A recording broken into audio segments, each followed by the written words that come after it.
everyone, and welcome back to Explosive Eardsihimmle, where I, Eardsihimmle, bring together some friends from across the internet to play on a TTRPG show. We don't have Tara. I know. I meant to ask. For today. That's a shame. Yeah. Just Tara today. had things today. Tara had things to do today. Incomplete. Well, before we get on into today's sessions, we have a few announcements to get through, and then we'll jump on into a session. So, first and foremost, as I've mentioned before, I don't want to go into too much detail about talking about the brand new archetype subclasses that are going to be coming out. I have two in mind, a brand new barbarian, berserker, a brand new bard, and one's kind of just a dread harvester, the other one being a gambler.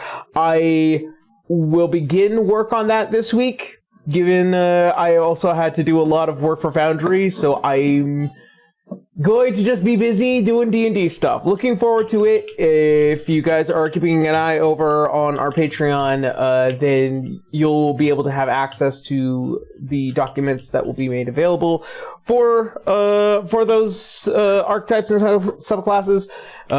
They will be 5E compatible, and they will also be A5E compatible. So just keep an open eye for that one. We have a special guest coming very, very soon. In the next couple of sessions, the amazing Cena Breyer, who is the voice of Wuklamot in Final Fantasy XIV. You could also hear their work in Fire Emblem. You could also hear their work in various other video games and animation. I believe they also played the main character in Bunlith as well for their pilot. So looking forward to all that fun stuff when it does get released. But we are looking forward to having Cena join us in the next couple of sessions. So keep an eye out. With that in mind, it is to note that I do need to announce this a wee bit early. B, who, yes, well, here today, this will be their last session for a little while. Sorry, guys. Clarification, B will be coming back. This is not the last session. B will be coming back. Yes. Yeah. Yes. For a while. Life is big, and I am small. And so I must make life small, so I may be big again. Yes. Agreed. Don't worry.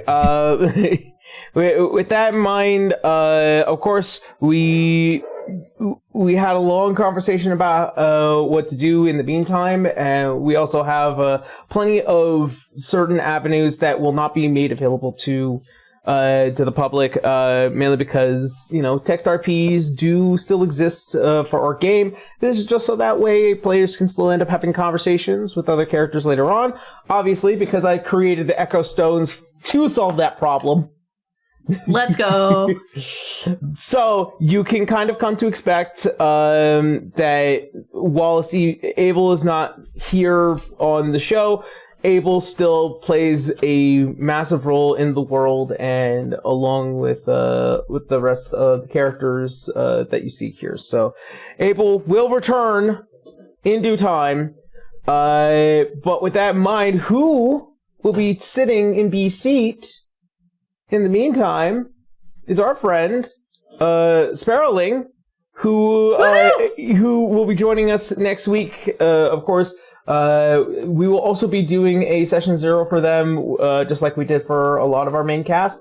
So they'll be here for the next few months to kind of just also tell an interesting story for what time we do have them before B returns, and probably bigger, badder, and sexier than before, obviously. Maybe so. Thank you for warming my seat. Thank you for warming my seat in the meantime. My butt appreciates you. So yeah, we have much to look forward to. So that being said, this is a 2-year campaign. Things are going to switch around a little bit every now and again. Characters can come and go. Characters that you see here might not be a character that you see later on, simply because, hey, swapping things around can be a little fun. Nothing has to be written in stone, I suppose. So just keep in mind, as a part of a show, as a part of the game, as the ability to kind of experience things as we wish to experience them, because this is our table. We're allowed to do what we want. So just keep that in mind as we move forward, and we're gonna miss you, B, for the time that you will not be here, but I'll miss you guys too. We will await your return with bated breath. I'll be kidnapping you anyway, birthday weekend, so we'll be catching up. Yeah, Blue's not going to be waiting for anything. Blue's going to be breathing down my neck. I'm your friend. What do you mean breathing down your neck? They're all my friends, Blue. They're all my friends. Oh my And God. don't worry, the notes will keep you up to speed as well, so. Yes. Look, you're a godsend note taker, so Yes. thank you, Kendra. Kendra's notes are the best in the world. They are. So, Let me get my note fingers all warmed up. So, with that being said, I believe that kind of covers a lot of our major announcements for EOE. I'm going to send it on over to Kendra for our sponsorship reads, and then we'll jump on into today's session. So I'm going to go take care of something real quick. Hi, it's me, Kendra. I'm going to be reading for the ads and the sponsors, so let's get started. As always. First up, we have Ian Publishing. We are playing with their Level Up Advanced 5th Edition, and you actually can purchase your own copy of their Level Up Advanced 5th Edition book, which is 650 pages of honestly really engaging content. Ways that you can develop your character, and for DMs to develop the world to be so much more in-depth and so much more...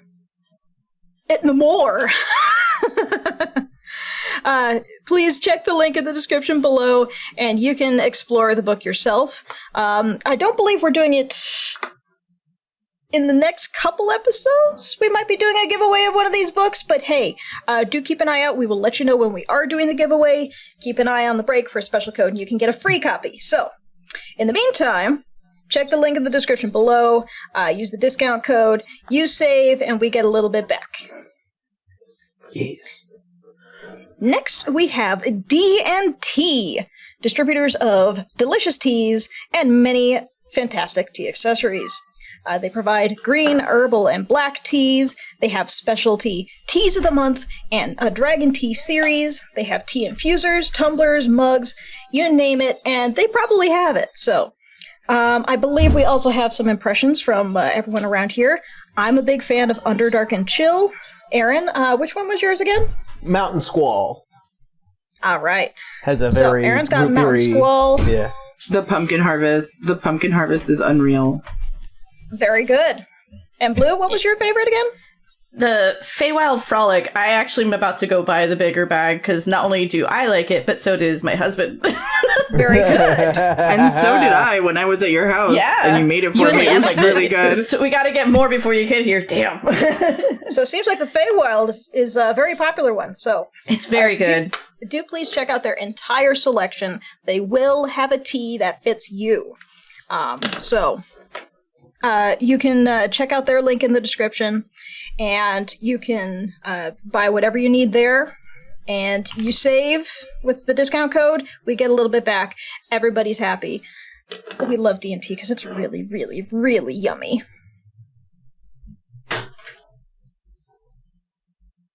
Yeah. Just casually tossing thing off to the side. It's a dead marker. Stop losing your pens. It's a dead marker. I can't use it to write things. What can you do with a dead marker? Apparently target practice. It apparently not be on my table as well.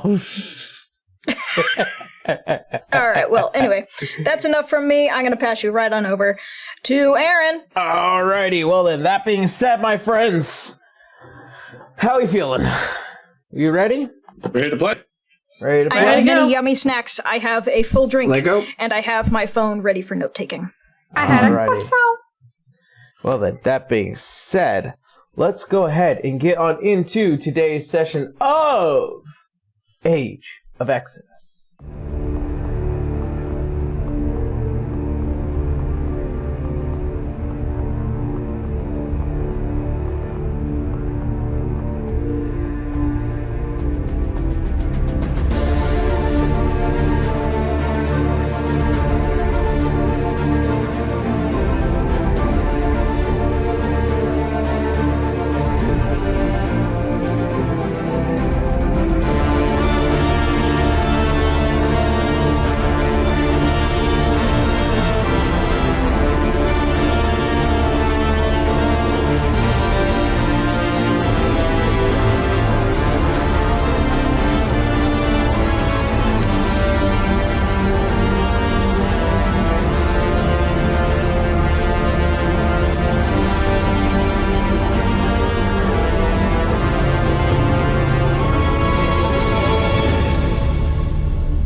So,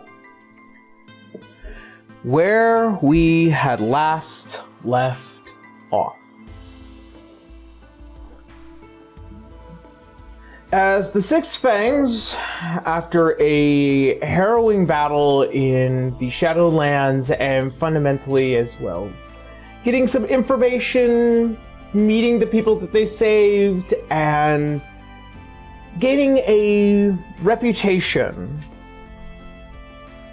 setting out towards the north after catching a little bit of a back and forth about hearing of a blockade. Heading out towards the east between the Boreal Grove as well as the mountain ranges in between Kerrymorth and Orifheim, or its collective territories. Real quick, Aaron, I just want to interrupt and let you know that the music's a little bit too loud. Okay. Sorry. It's hard to hear the recap. Mm-hmm.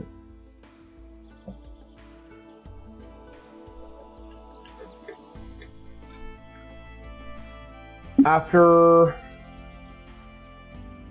a long night in the encampments that comes to follow, you find yourselves at the crossroads, a small tavern area where various traders and merchants and travelers and soldiers find themselves frustrated and needing to take a very long trip around in order to return home to the east, or to even trade out to the east.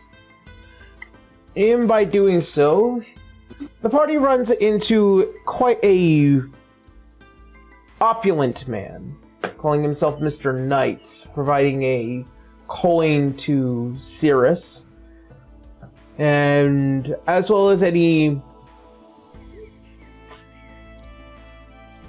weird oddities to his mannerisms that have been not met with kindness. He threw that coin at my brother. Excuse me. He tossed the coin at your brother. To be fair, yes, he did toss the coin in Cirrus's direction. Yeah, but he is a very there's a difference character. between here, fling a coin so that way you can catch it, versus fastball special, here, have a fucking coin in your face. There's a wide gap between those 2 points.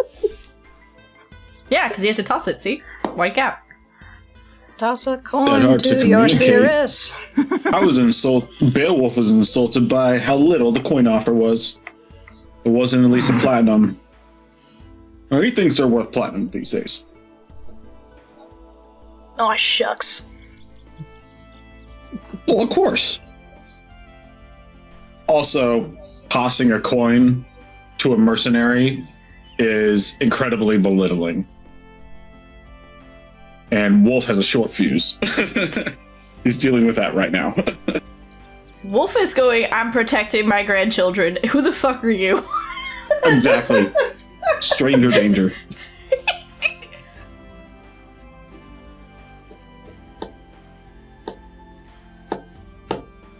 Well, that in mind, though, it seems like the conversation of the next course of action, whether or not to head north through the pass or summit, or if whether or not to attempt to face the blockade. I think we were deciding to go north anyway, because we just bought like a bunch of jackets, didn't we?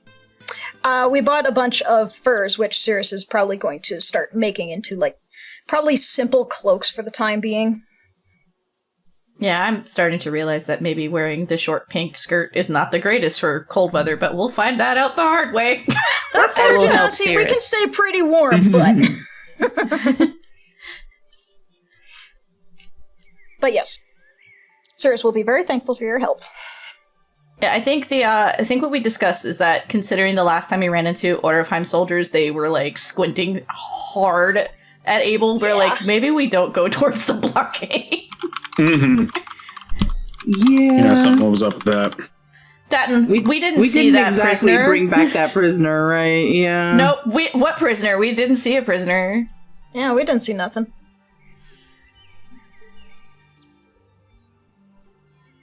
And I think the other part was for Vale to look for this individual that's up that way, right? Yes. So it kind of we were looking for someone that's up that way, aren't we? Player talk. I remember there was Gord? somebody. I don't think they were at the summit. I think they were in Light. No, it's Light and Gord. Yeah. Yeah. Yes. So it's kind of on the way anyway. And given we're traveling with 2 Ven Reavers and a big old cart, now that has been also loaded with some very nice alcohol in a barrel, courtesy of Beowulf. Oh, that's right. We have to resolve that, but Tara's not here. Well, courtesy But of we them say that we purchasing keep that. it to 2 shots, and then we save drinking for another night. Actually, for the sake of it, I'm gonna open up Briar here. They did roll. Absolutely. Yeah. True, they did We roll their rolled. constitutions. You did. Alright. As a individual that has probably never had a drink in their life, knowing how strong this stuff is, let's see. Briar rolled a 14, Yep. and Okay. Wolf rolled an 18. I scrolled all the way back up for you. As mentioned before, this alcohol is deathly smooth. A lot of its burn is gone, and its taste is fantastic. Goes down like water, hits you like a truck. For the sake of the argument, given the general strength of this, Beowulf, this could pass as old school Lemurian wine. This takes quite a bit of constitution to overcome. It even warms you down to just behind the ears, where it's like you can kind of feel it. And for Briar, you can kind of just see they are already laying face down in the back of the cart, kind of doing a bit of giggling. Briar is under the inebriation effect that is included in the A5E system.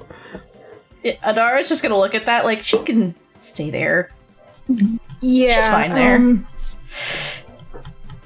Yeah. Well, while we're not working on one of the furs, let's just roll it up and put it under her head. Yeah, hold on. Ian, can you help sit her up at least? Yeah, it's just... See, we told you this would work out in favor. That at least one of us can touch her without getting hurt. You can hear just Briar do a little bit of babbling. It's okay. Everybody's first one is a rocky one. Well, it hits it your wasn't stomach. her first. We had that sip back in Carrie Morath, but that was a sip. This Of this stuff? no, not of this stuff. No, of the other sparkling wine that you got, the shiny sparkly stuff. What was that stuff? I'm starting to think maybe we should save the drinking for when we're back home. Yeah, we should. So. Me having to dig deep as to what Why? It's some Stardust type wine kind of thing. It was something along those Lumeria. lines. Wasn't it Lumerian? Yeah. It Yeah. had the Luxor dust. That's right. Right. Excuse me. Try and find. Anyways, but yeah.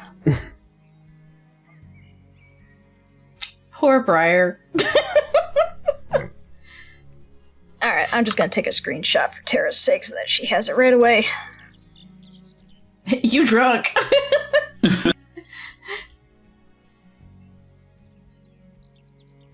So, There she is.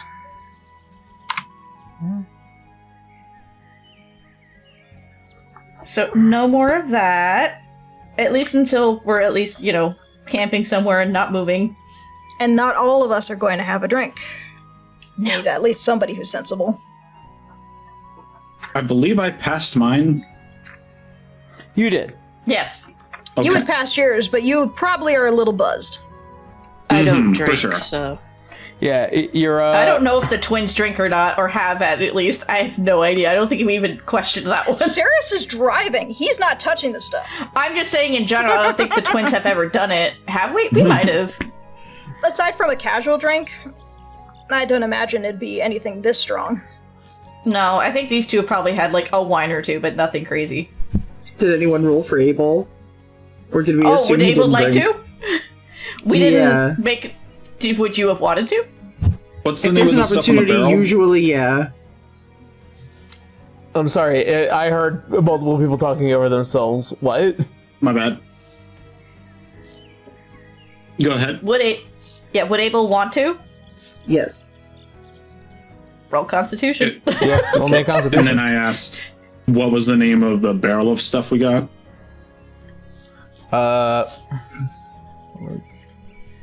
Go back to It was Yeah, I like don't think I ever orange caught. wine, I don't was think it? I ever caught the name of it. Believe. Didn't I? God.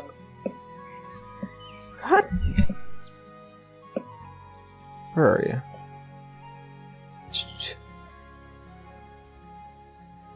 I believe it was Lycerian wine. That sounds like it Syrian should wine. be. Yeah. Yeah. So the Alright. con save is where you see the con. It's the shield on the right. All right, let me edit last week's notes then to make sure that is updated. Yeah. Lycerian wine. I think I rolled it. Made from the orchards of Lycia Bay, it has a slight hint of the sea breeze air, made with a mash of corn, made with corn, wheat, and as well as northern berries that are imported from Garvixum.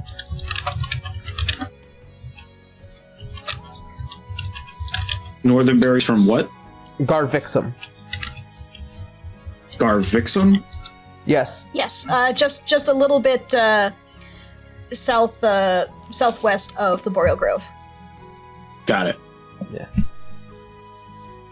Usually, high mountain berries are very well valued, given that they're not as tart, and kind of lean a bit more towards the sweeter end of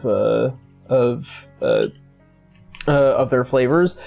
It's just that because they're so highly valued, they're also extremely expensive. Gotcha.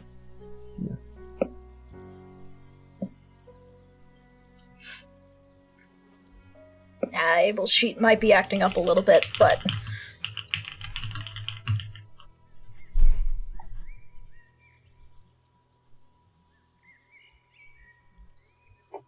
Yeah, if it's not letting you just /roll space 1d20 plus your con mod. There you go.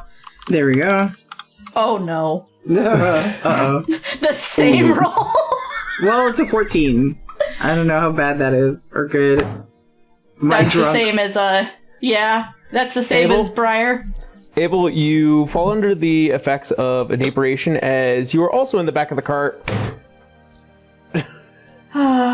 Which At is least poison, me and right? Briar are always on the same wavelength. Yeah. Ian's helping Briar, Siblings. Adara's helping you. Yeah, Ian's helping Briar, I'm helping you sit up like, alright, you stay here. Valiant wine has nothing on this shit. Sure, shit don't taste as good. You two are staying in the cart until this wears off, okay? He grabs Adara by the shoulder and says, "That tastes like piss." Thanks for the heads up. And she just pats his head. You're How much a welcome. wine person, I guess. All right. I'm getting in the cart. You're in the cart. You're already there. Awesome. And he's gonna stick a fur between himself and Briar in case they accidentally drunkenly touch. Yeah, Ian, don't drink that either. At least we're standing. In which case, Cirrus is probably going to hand the last fur over to Vale to get started on. Yeah. Hey, Wolf, maybe we put that away for now. That stuff is lethal. Fine by me. It's alright. It's, The old veteran fucking getting an 18 for their con check. Check. It sounds so It correct. tracks. It absolutely tracks. Wrote it back. But here, and Wolf offers their water skin. Be sure to hydrate yourself. It will help the alcohol pass through quicker. I think we also have some spare snacks back there, so that'll help Abel's him hand process sticks it. out of the fur, grabs the water skin, and then disappears back under the fur.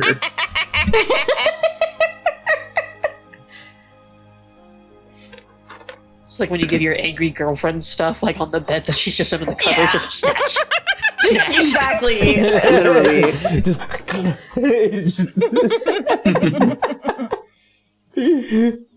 Oh boy. What I is come that back, stuff that I you get got? drunk, I'm useless again. Lycerian wine. We're just traveling. Yeah. That stuff should just say ow. If we ever run into that merchant again, we gotta compliment him on the power of this. Goodness me. The very So- earthy tones were like stout, but with hints of lighter wines. It's a lot of earth. So it doesn't at least burn when you drink it. Listen, I'm going to wait until after we're done traveling, but I am going to take a sip of that stuff. And I'm probably going to end up on the floor. We shall have. We shall all have drinks when we are done with this. All of this. But yeah, it's like drinking coffee without creamer. Yikes. Which can be very nice if you're accustomed to the taste. But yes, away for now. Let's get the move. Because we're not going towards the blockade, but we have two other options, which is straight towards the summit, I believe. And then the other one's this other path, but it's not necessarily great for Venreavers and carriages. It's kind of more dangerous, right? Yeah, Cirrus will be reviewing the Oh no, map I'm and talking as whatever. Adara to you as Cirrus. Like, she's like going over like, what is it that we had to Yeah, do he's again? reviewing the map at the same time with her, just like holding it out, and it's just like, this... Yeah. I'm gonna be honest, I'm a little shaky about that pass. I don't want to risk the cart, especially now that we have some, he looks back, pretty precious cargo back there. We probably should just go straight for the summit. You think I'm Considering that- pretty? Yes, you're Yes. very pretty, sweetie. She just ver- pats him again. Your valuable, very pretty cargo. Oy. Given that Lightengord isn't that far from the summit, and she's looking at Vale, like, I don't personally have an issue getting to the summit. Yeah, I think that'll be best for all of us. It may tack on a little bit of time to travel, but It will. We're gonna have to update Amon-Ra at least. Yeah. And yeah. she'll look at Tusker and Ian like, how are you two feeling on this, seeing as you're coming with us? Well, it looks like our travels are taking us to Lightengord, and I don't think that there is anything too wrong with a slight change of plans, but thus is part of the adventure, eh? Yeah. We're still technically in Order of Heim territory in the summit, right? You are. But whether or not Order of Heim has power there is in question. They Yeah, maybe it's a claim good it, thing they that claim it Abel's in to back of the be cart. their territory. Yeah. Abel's taking a government-issued nap. Very necessary. Yes. Okay. Well, Do Alright. we know how many days it will be to get to Lightning Gourd? Let's see here. From where we are, probably at this little crossroad, probably somewhere around here-ish. So you guys are here. Oh, we're down there. Oh, okay. Yeah. yeah, we're not up there yet. It will be about probably a 2-day trip in order to get to Annalise, a third a day by landing in Lightengord. Okay. Well, I suppose then we'll get started getting up the path here. Okay. Sounds good. Keep an eye out for any good spots that we might be able to pull off for camp as the day finishes up. Mm-hmm. Alright. That being said... Hey, Ian, I might have a suggestion. Just in case things get too bumpy, do you mind riding back here just in case she gets a little too wobbly? He looks at, like, the shotgun seat for the Ven Reaver with Tusker, and then he looks back at you. I think I can manage. She's like, one, I do actually need your help, but two, I also know that you really don't like that sidecar. That reminds me. Hey, Wolf, you said you wanted to ride with the Ven Reaver. Would you be okay with the sidecar? Oh my god, he's so big. He's so big in the tiny sidecar. Do you think I could fit in it? I'm kind of questionably looking at the sidecar. I've do you think, never Mr. Incredible in his ridden tiny car? such a vehicle before. Well, the good news is you already have goggles, so you wouldn't have to worry about things flying into your eyes. I'm used to horseback. I mean... It's a different beast than a horse, but you're just a passenger in this case. And you can trust me to drive quite efficiently as well. You're driving? Yes. Yes, it's his Ven Reaver. Oh, Player talk, so sorry. we're talking about Tusker's Ven Player Reaver, talk. not, yeah. okay, so there's two Tusker's- Ven Reavers? Yeah. Yes, Tusker has a Ven Gotcha, Reaver, okay. Cirrus has a Ven Reaver. Cirrus has the cart, Tusker has the sidecar. Gotcha. We're just trying to make sure that if Briar topples over a little too much, that the one person that can touch her without getting hurt is there. Gotcha.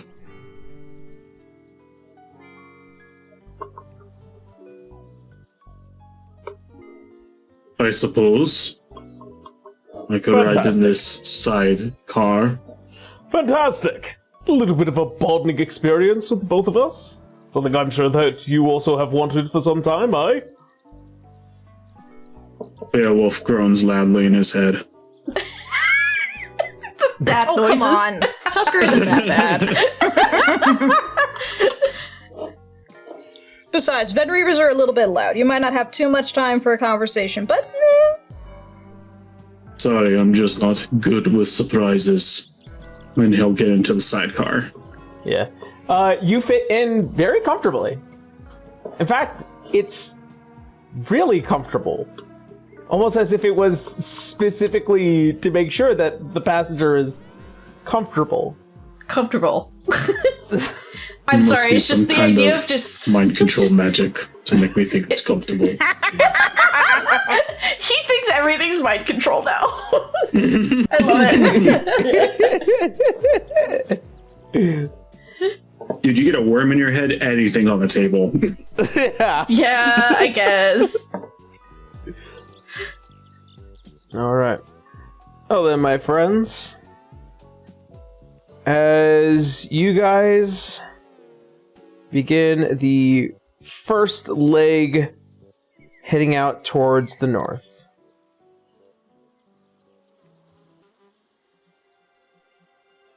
Given the cart, we might be a little bit slower. It might be best for Tusker to ride ahead. Just a Yeah. little bit.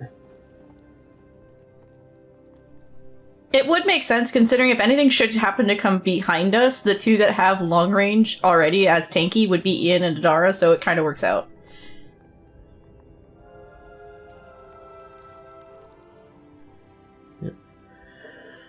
Fine by me. Can you handle that, Tusker? More than likely, I can show you that.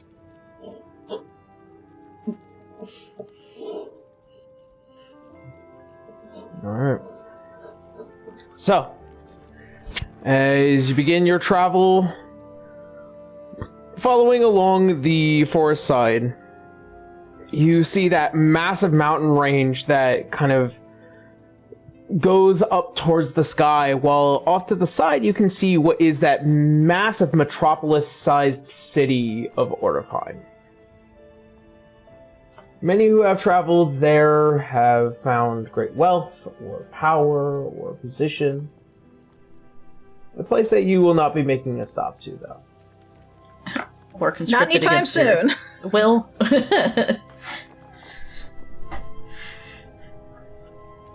As you travel, you can see that there are many people that are equally trying to make the same move as you guys in hopes of to get across the blockade.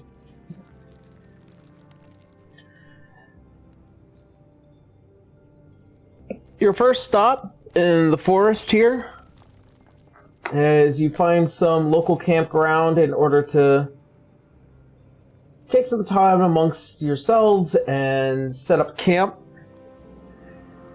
You notice that there are several other carts as well, caravans of various traders and individuals looking to hopefully be able to sell some wares before having to cross through either the pass or the summit. Is it getting colder? You could definitely detect the mountain breeze coming down as the elevation does get higher as you move more and more into the Bordean Mountains. Gotcha. As for our inebriated friends, are they good by now, or They should be good by now. The Okay. inebriation Okay. effect only lasts for an hour. okay, I just wanted to be so- sure. Figured. The inebriation effect is over. How long does the hangover effect last? They didn't drink that much. I was Hey, drinking if it's strong water. enough stuff. You Yeah, have- we were giving them so, water. I believe that, like, as a kind of quick homebrew thing, if you fail your check more than 3 times, you become hungover the next day, and that Okay. the inebriation effect lasts for 12 hours instead of just the 1. So Yeah, that hangover was is kind of usually like, a next day event. yeah. So, and as somebody who has been hungover at least once in their life, it doesn't just stop first thing in the morning. Nope. Abel poking his head out of the fur as soon as he's like sober again, just like, huh. Doris is like, "Hi, sleepyhead." I know he sits Hair- up like a zombie. Hair He all sits ruffled. up, arms What year is out, it? hands the water skin back to Grandpa. I think we're Oh good. no, he's not in the Feeling cart. Or I guess if you're at the camp, then By now, yeah. Yeah, I'm feeling better. Good. I hit you like a ton of bricks. Yeah. I need to stop drinking random stuff from you people. It's did I- okay. well- We just save it for when we're not moving. Fair enough. He's gonna hop out of the cart. Yep. Cirrus has taken this time to stretch his legs because he's been hunched over on the Ven Reaver for most of the day. Abel's gonna walk past Cirrus and pat him on the back and say, "Thanks for calling me pretty," and then keep walking. Hey, wait, come back! Come back! I need you to smack that part of my back again. I can't stand upright, help. Oh, okay. Crack! He just starts smacking random parts of him. Oh, that works. I'm better. Alright, good. Thank you. Yep.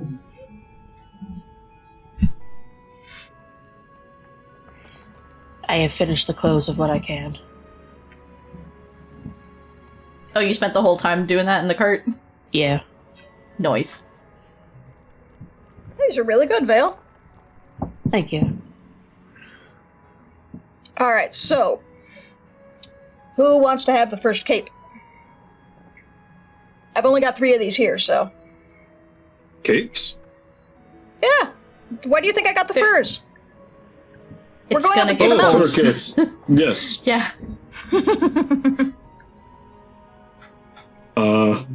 I would not mind one. Alright, well, we got one for you here. Vale, we'll work on getting a couple more ready to go while we're sitting around the campfire. Sounds good. Yay for my old man bones. Going to make tea. Okay.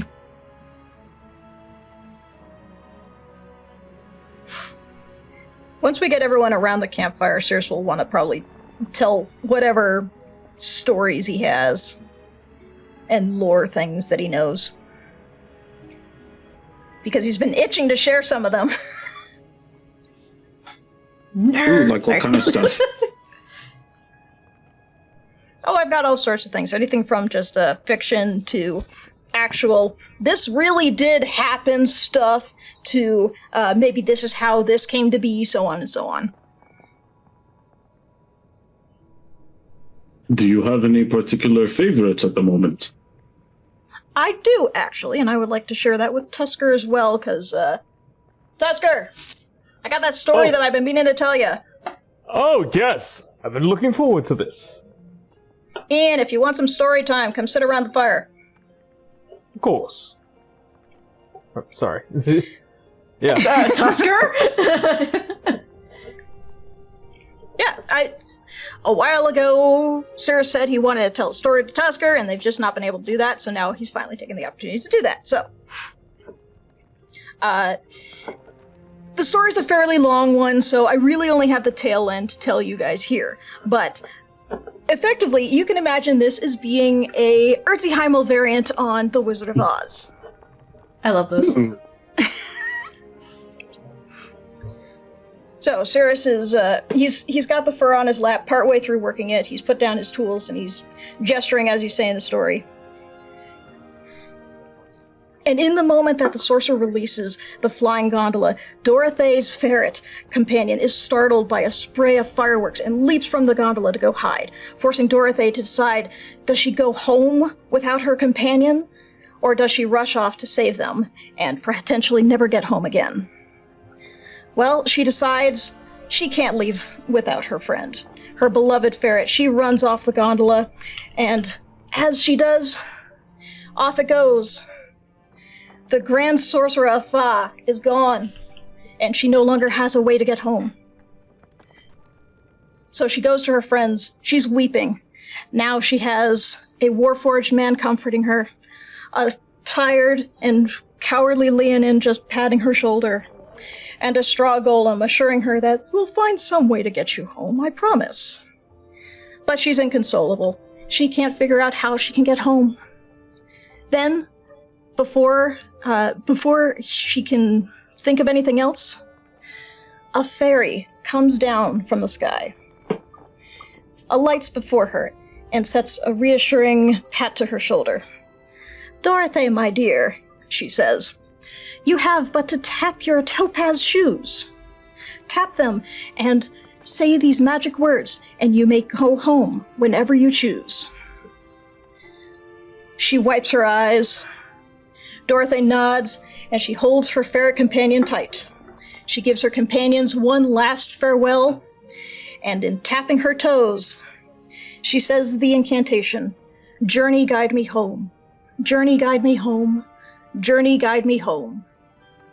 And at the last word, the world fades around her. Everything sounds muddied and watery, and then there's birds chirping.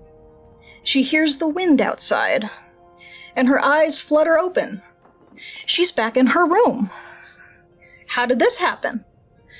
She can't believe she's here. She was just in the land of Fa. What happened? She sits up in her bed and she looks outside, and she sees that she's back in Hawthright.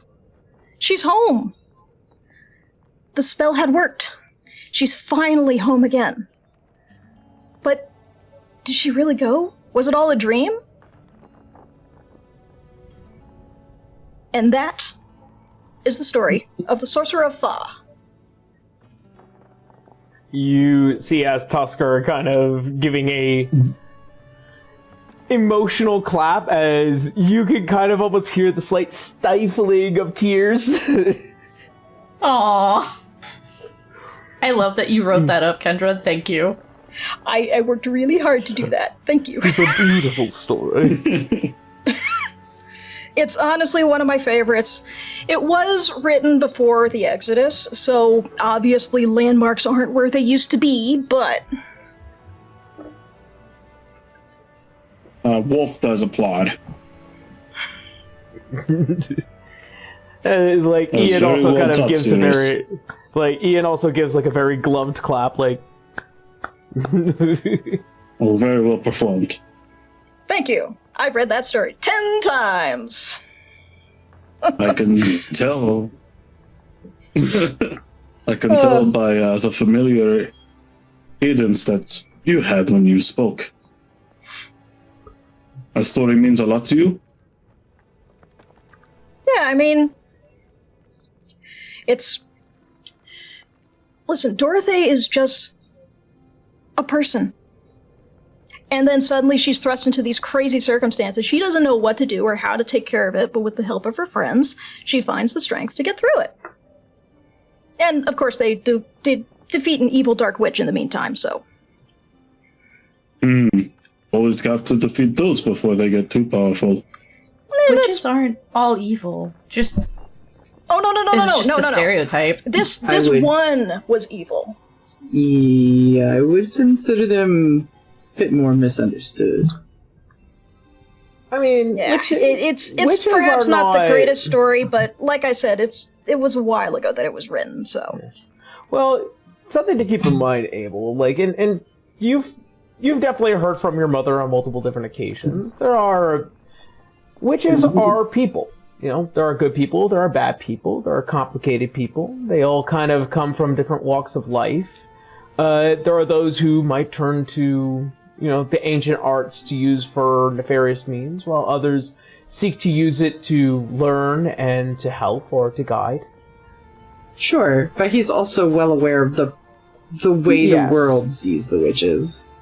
Yes, there are various biases towards the witches, especially in Ordofheim, as you are aware. It could be said that this is a story a little bit of its time. Like I said, before Exodus, and quite a few years before then as well. It is both fine to enjoy it for the story that it was, and to acknowledge that it had problematic issues that were not acknowledged at the time, and that should have been. Both are correct. That's better.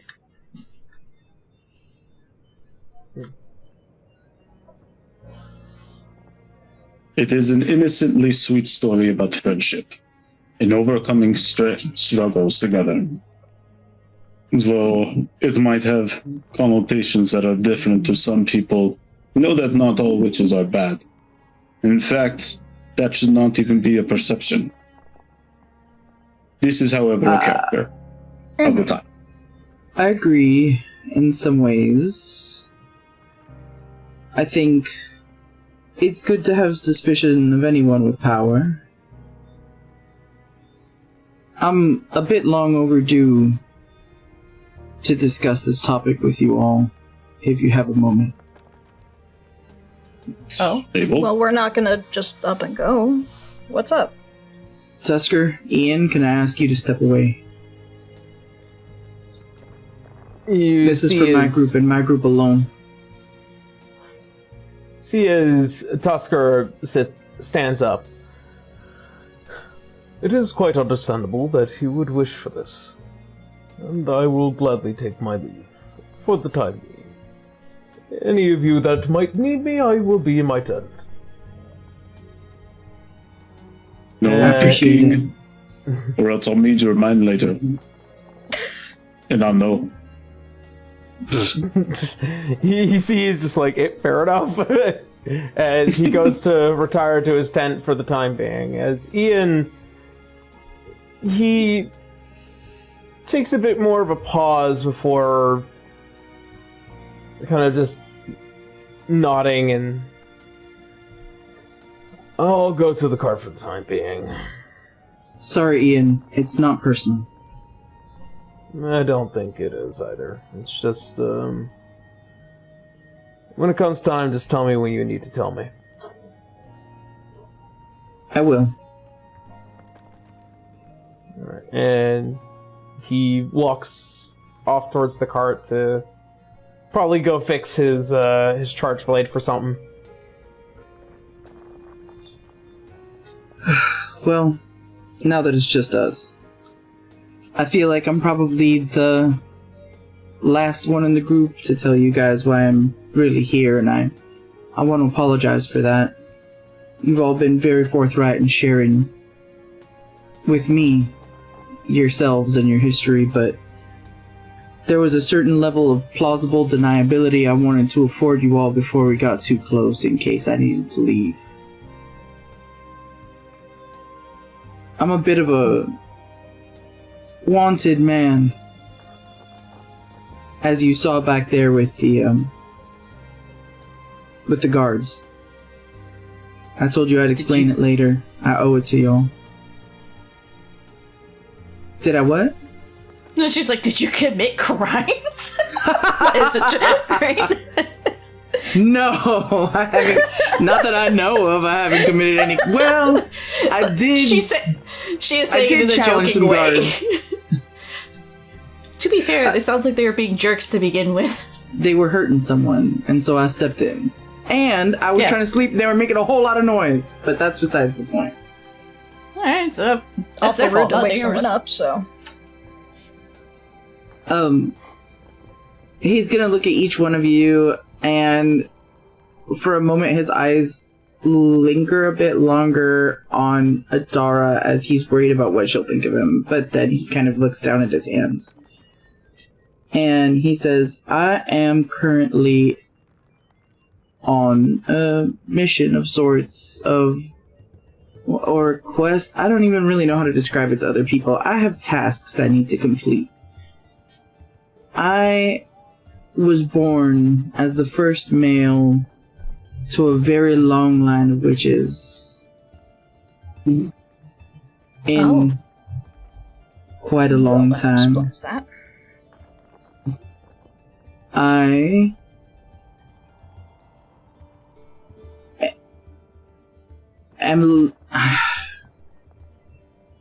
I am able to inherit the title of Witch King if I complete my tasks, and that is not sitting well with some of our current nobility.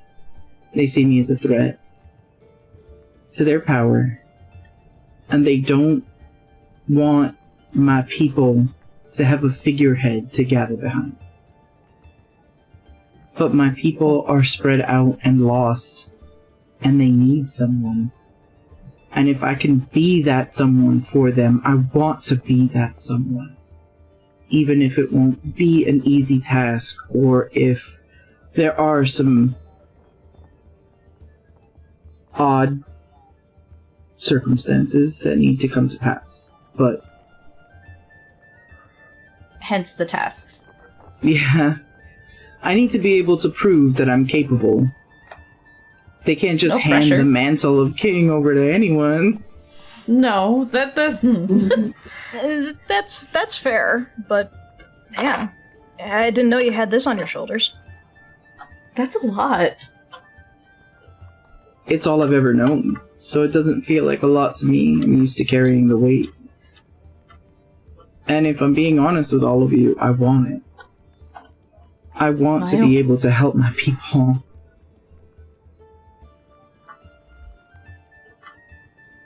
Well, that sounds like something that we're gonna want too. Mm-hmm. That's why I'm telling you all I trust you, but it does make me a wanted man, and it does put a target on our backs. Well, to be fair, we already have some targets on our backs anyway, even before we even knew they were there. So yeah, so what's an extra one? Yeah. You have no idea how relieving it is to hear that, because not everyone agrees. Well, Vampire Lady was a little worse, so I think we're good. Yeah, Vampire Lady was pretty scary, but I feel like I haven't even begun to see the worst of what I'm gonna see on this journey I'm taking. Well, I don't speak for everybody, but I will say this, you've got my support. I mean, sounds like a noble enough cause to me.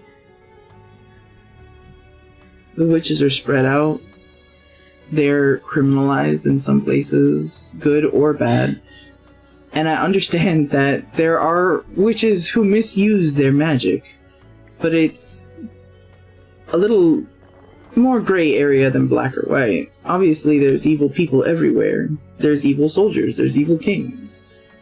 Witches are just scarier to the common folk because they have more than the usual amount of power, and it doesn't follow the usual scholarly pathways. And then there's the stereotypes. I do have one question then. Is there anyone else in this group that would like to say that they're royalty? Because I think this is a bit much.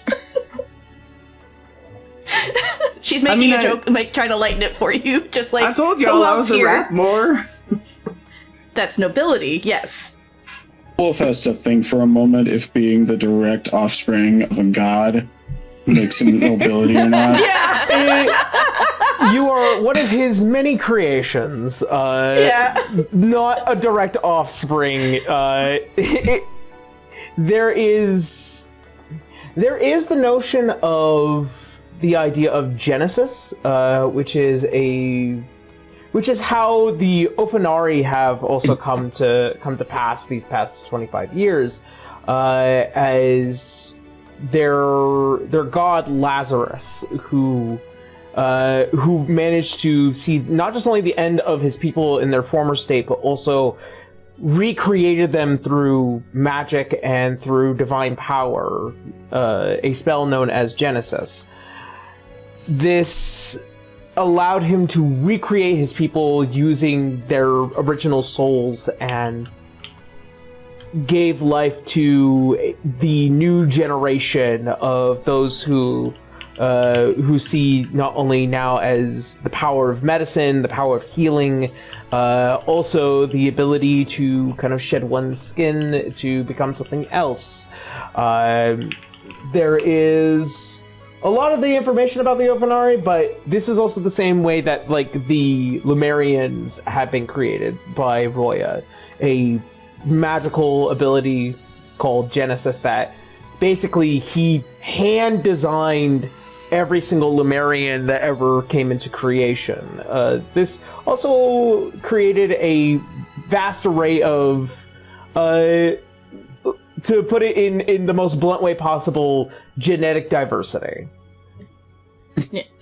I would just like to point out, Adara was saying it in a joking way, because it's like, okay, first we have a queen, now we have a king, we have a mercenary, we have nobility, we have a skeleton man. This is an interesting group. Given that royalty surrounds lineage, Beowulf starts to wonder what the difference between procreation and a creation spell is. Yeah. But yeah, Dara's like, I'm sorry for interrupting. I had to point it out. It is quite funny. We've kind of got a pattern going on. No, the levity is welcome, I think. We could write stories about a group like this. Lots of twists and turns. I mean, that would be the hope with, gaining a reputation. I mean, there's already stories going around, so... Wait, Yeah. there are? We have a reputation now. We've been recognized. A little bit, yeah. Reputation? Yes, it's Yes. a good one, I promise. It's a good one. Okay, good. Last thing I wanted to target on our backs. Well, That reputation is why I wanted to tell you guys now before people start recognizing that I'm in this group and start coming after us. I don't want there to be any questions. so this Witch King is hush-hush stuff, at least. But we just know now. Yeah. As much as we can, yeah. That's why I didn't want to tell Ian and Tusker in case they get questioned or in case they get captured. That way they have plausible deniability and they'll be telling the truth that they don't know. Mm-hmm. I'm Well, thinking, your secret's safe with us. Thank you. and if this destiny is calling you, you should go and claim it. And Beowulf will Absolutely. give like a firm clasp on the shoulder. And Abel's gonna give him a big pat on the back underneath it. I plan Aw. to. That's why we're on this, partially. It aligns with the things I need to do in some ways. And in others, he looks at Adara and then looks away. In others, they'll take more time, I think. Right. Well, they Did I can't do expect to something? do all these tasks in one day. Like, come on. No, I've been given a year for most of them, and then I have a longer lead for the last one. You okay, dude? Should You're getting a little wobbly there. I'm just thinking about a lot of stuff right now. Alright, Can I roll a alright. perception if she's noticing how he keeps just like looking More, away from her? that's more insight than Isn't than it? anything. Yeah. Cool that I have an expertise on it. Slowly drinking tea while watching him. Fuck. Oh, that's a 3. Now she doesn't notice it for now. Even with the expertise die, I wouldn't do anything. Beowulf gives a reaffirming like shake and says, "You would make the mother of Bloodcasters proud. You will do this, and you will be glorious." Abel gives you the most, like, whoopee look. He's like, thanks. I don't think I've ever heard that specific phrase uttered in my whole life. I don't know what to do with that. To be fair, who else could give that compliment? Right. I mean, I guess her blood would be in my veins somewhere down along the lines, right? Because my whole family's blood mages. Wait, I- Wolf, do you think you're Abel's ancestor? Sirius is Are poking you fun at actually this. my grandpa? I believe. But in like a great, with a little flustered for a moment. great, Are you done? I Great believe grandpa. that in the spirit we have developed a very close bond, all of us. But as far as direct lineage goes, there's still much for me to even learn about how that works and how I may I'm be joking, Wolf. I'm 117. joking. I'm only 117 years old. we'll I'm shelf still that. 5,000 and exactly, yes. Spiritually though, we are family. And you will succeed. I agree, Brother, we are spiritually nephew. family. However you see me, I see you in kind likeness and camaraderie. You will do this. I'm done talking. You're so serious, Wolf. He's been secretly drinking the wine anyway. Yeah. He can take it, we can't. The first task is that tower, though, isn't it? Yeah. So at least it's already on the way. Well, all 4 elemental towers are in my tasks. At least one of them is on the way.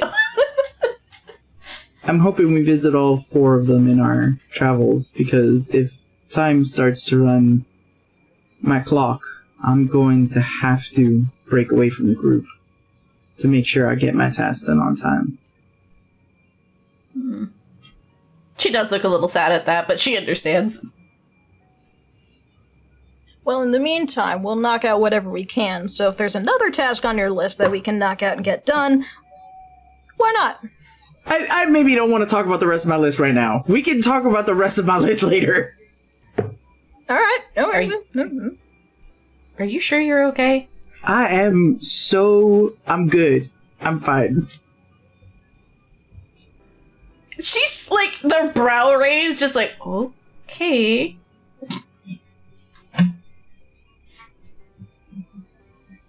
Anyways, I'm gonna go make dinner.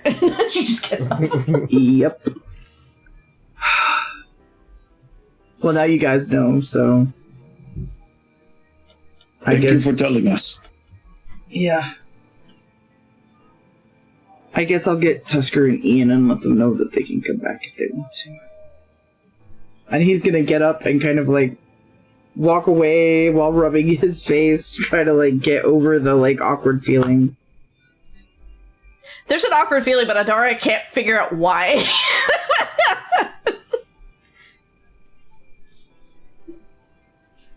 Now, I know Tara's not here, but I'm pretty damn sure he would give Briar a watching conspiratorial look him. and then shush. Briar is watching him, so just so you know, Kayla, in the other episode, Briar went so he's your boyfriend, right? She went, what? Oh, I'm aware, Blue, Okay. of what happened. Don't you worry. Sirius says nothing out loud, but he's just very quietly just like, To be fair, Briar and Sirius are actually plotting too, unfortunately. As the night leads on and you find yourselves prepping for food, finishing up creating some winter protection. Vale. Yeah.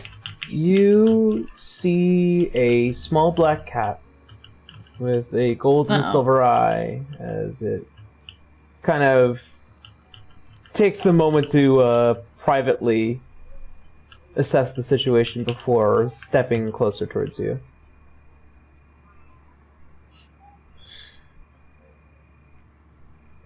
Well, hello. Hello again. How are you doing? Busy as the wind blows through the mountains, my friend. Busy as ever. So what brings you out of hiding? I wanted to have a quick discussion with you on the recent revelation of things. Alright.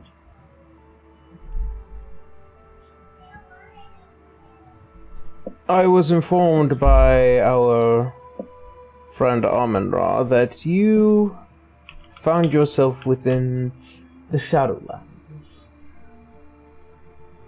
Yes. What was it that you happened to discover while you were there?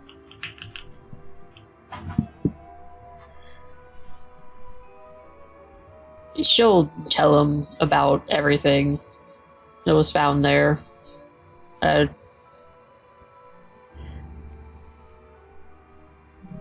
Yeah, I don't think she leads out a detail. So, the gnolls, the bear in the cold, Firefly, and then what happened at the end. What she was called. That thing, what it said.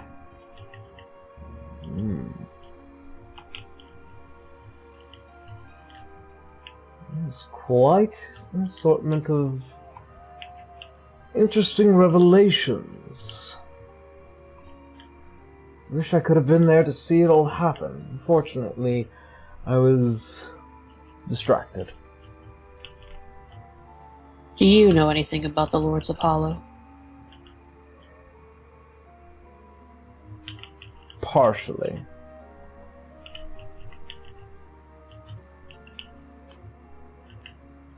In much of my readings and research, in hopes to widen my rather eclectic forms of knowledge, I wanted to discover as much as I can about the Lost Age. one of those little things that I managed to find was that the Lords of Hollow regularly just don't reveal themselves. And I often wondered why these beings would be considered heroes of the realm if they were acting as wardens of the dark, and yet they don't.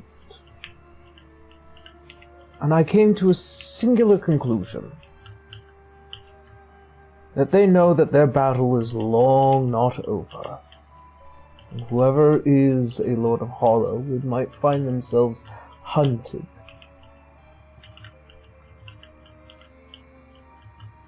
I wonder if that might have had some relations with what had happened to you and your mother. Do you know what happened to my mother?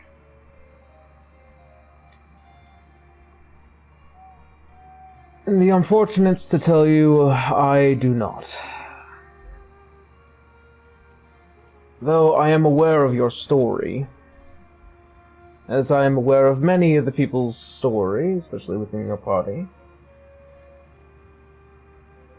But I heard your story firsthand.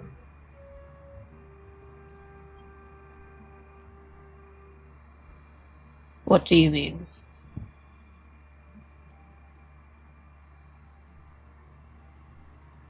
As you already know, me and Amon-Ra are friends. Close friends. We've known each other since childhood. Our time together brought us to many heights.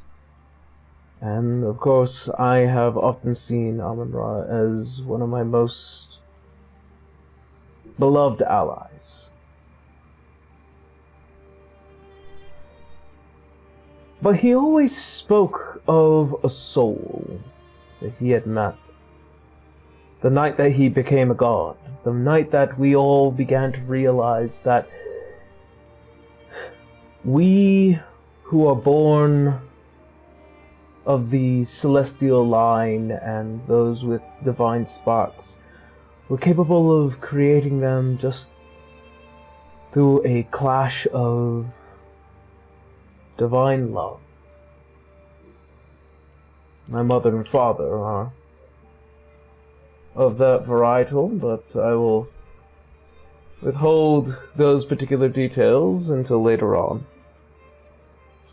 But me and Amon-Ra, we knew each other as mortal men first, or mortal children first. And then one day he was a god. And then one day I was a god.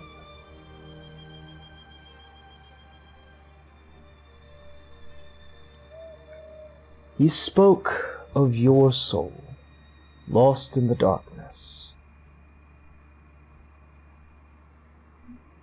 It wasn't difficult for me to bridge who was who at a certain point. You see, as the cat kind of stands a bit proudly, these familiars of mine. Every cat has 9 lives, and when those lives are expended, they come to me, and I give them a choice. They can finish any of their last remaining business at the cost of being that of my service. And they are allowed to extend their contract or simply move to the Beastlands after their work is done. And trust you me, there are lots of cats out there that have made that choice. But these harbingers of mine are temporary. Not all of them stick around for too long. But alas, they see everything. That's what I love about these creatures, their silent observation. And nobody ever thinks twice to look at an alley cat, am I right? So, your story, as the plot begins to fill itself, I realized you are probably one of the most important mortal souls that is currently of existence. Just due to the nature of what you've done.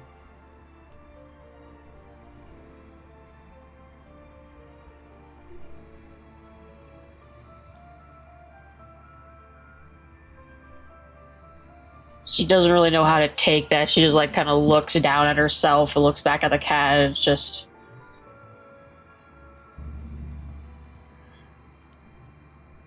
You seem quite surprised.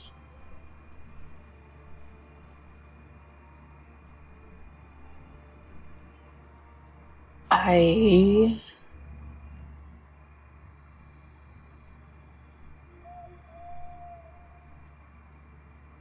think you might be exaggerating. Or maybe I'm just a favorite between you and Amon-Ra because of what I've done.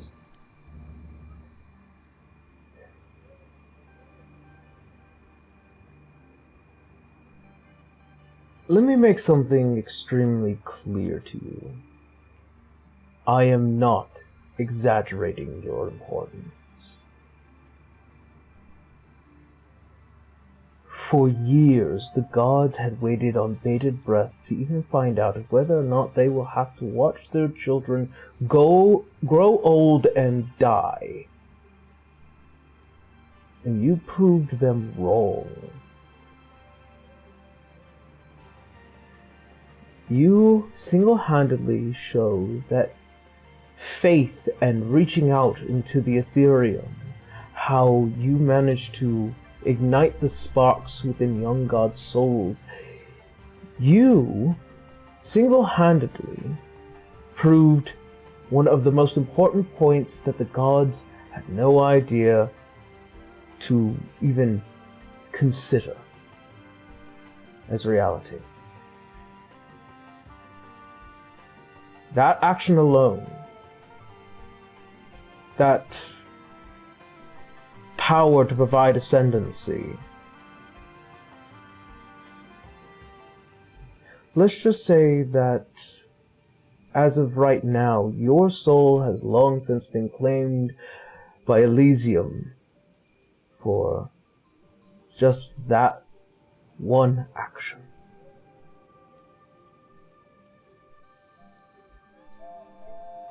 Your place is assured in the heavens, my friend. That's how important you are.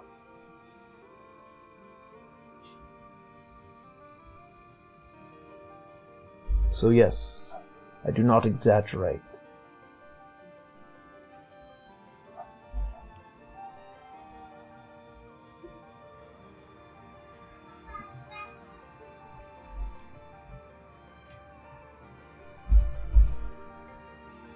She just kind of looks up, like, at the sky.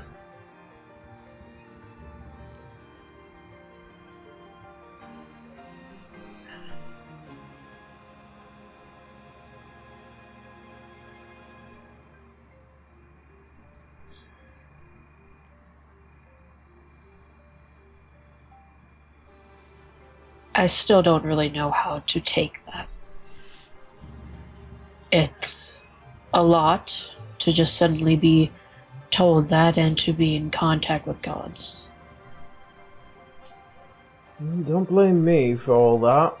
They're the ones who changed the rules before the turn of the New Age. Well, all the gods walk among the mortal lands now.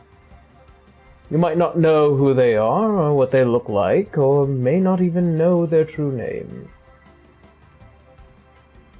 But they do walk among us.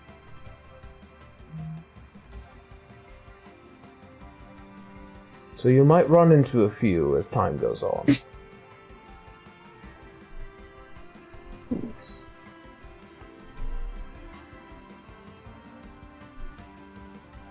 Well, that'll be interesting.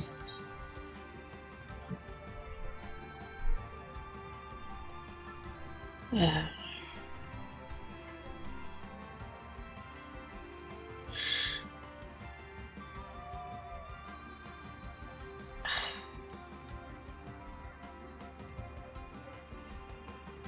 I am grateful, and I may be a cleric, but I feel I need to say what I do is not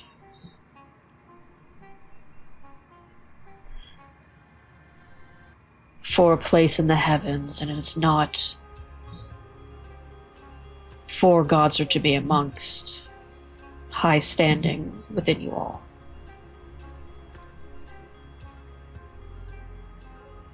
I am doing what I think is right.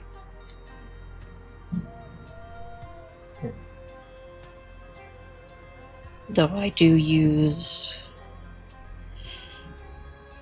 have my abilities from Amun-Ra.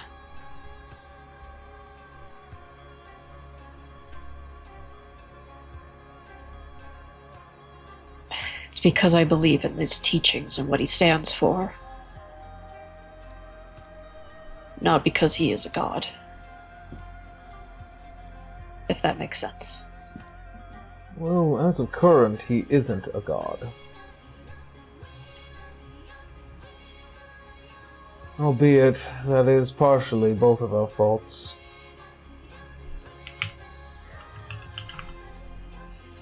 However, at that point, I cannot tell you the exact details due to rules.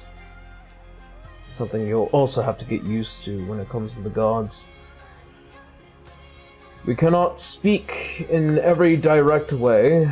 We have to be quite careful, or else we could end up causing an imbalance. However, Amun-Ra isn't a god right now, is he? No. And as such, he is not bound by such rules.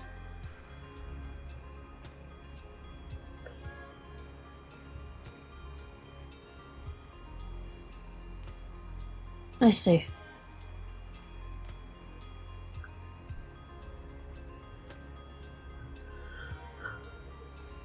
Albeit, there's also some other benefits of the fact that he is not a god.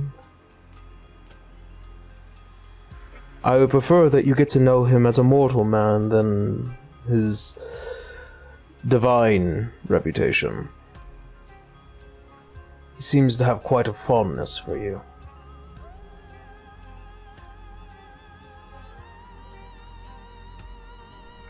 He does.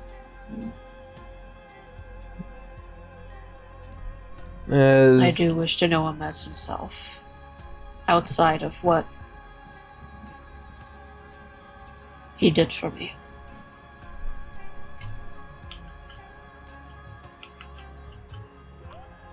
There is almost the kind of Cheshire smile that appears on the cat. A kind of slightly deviousness to it. Any particular details you would like to know? Kind of tilts her head and, kind of squints at him. Why are you asking like that?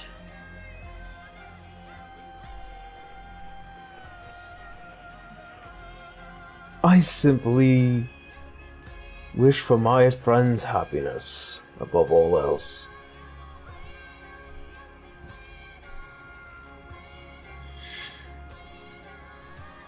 Oh. I wish to know him as a man and be his friend. That I can learn with him, through him. You don't need to tell me anything. Oh. Here I thought I could have a little bit of fun. Well, I mean, if you want to gossip about him, then you feel free to, unless I need to have a certain question for you to be allowed to say anything. No. I suppose, in terms of gossip, I will say he has often withheld himself in terms of wanting to know you as well. Withheld? Yes. The poor man is a virgin. Just slow blink.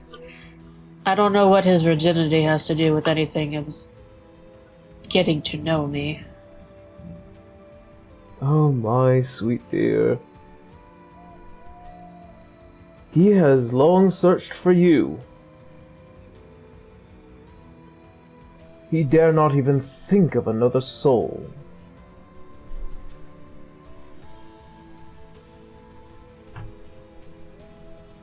Well, She wonder. frowns at that.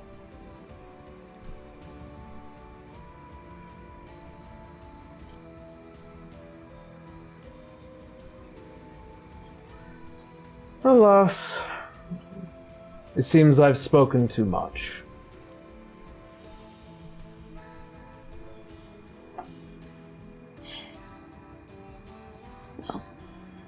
I'll be calling him. I have to inform him that we'll be a bit late anyways. Very good. Well then, you have a good night, Vale Aurora. Have a And good night.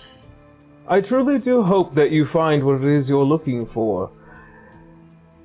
And believe you me when I say, the gods are watching. Many with bated breath still. And as the cat turns, you see as it descends into the forest, as its own darkness kind of just melds along with it.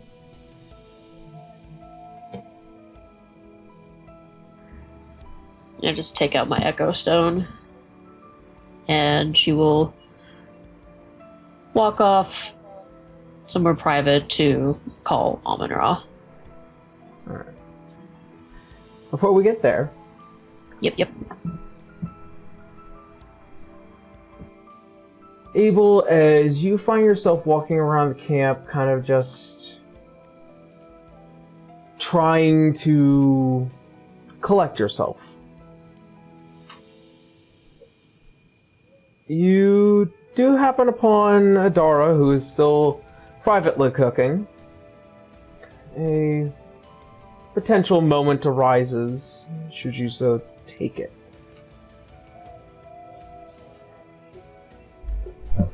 I think he's probably calmed down a little bit and sees her and walks over and leans over the pot. Smells good. Thank you. I've been working hard on it. Not quite done yet, though. Did I do something to bother you earlier? Huh? No. No, You're sure? you didn't bother me. No, I'm just...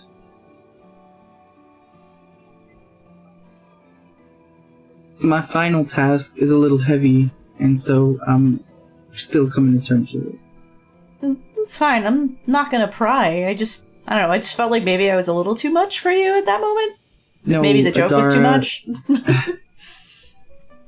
You're not too much for me, girl. I like you just the way you are. I like you too. She's just like adding spices to the pot, just absently as she's going along with it.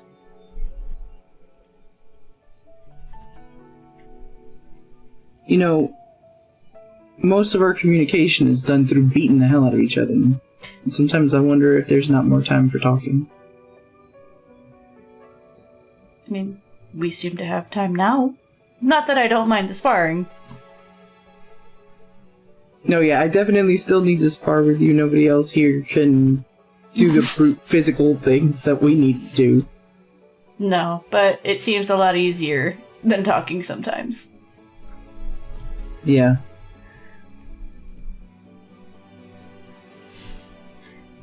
I do have to apologize to you, though. Apologize? when I grabbed your hand and Briar seems to be very latched on to that bit. I'm really sorry. I don't think you should be. Well, I did invade your space without asking you, and then Briar apparently has been on your ass about it this entire time.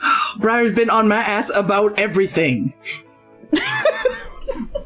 You two sure you're not siblings? She acts just like my little sister back home. It's crazy. I could not go into the kitchen without my sister saying something. And don't even get me started on the dog. But Dog? it's a whole... My sister... Morgana's got a dog... Anyway, don't worry about it. That thing likes my ankles. It don't matter. Okay. Look, Adara... I...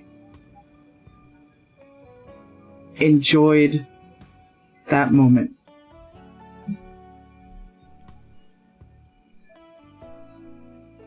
And maybe Briar caught on that I was enjoying that moment.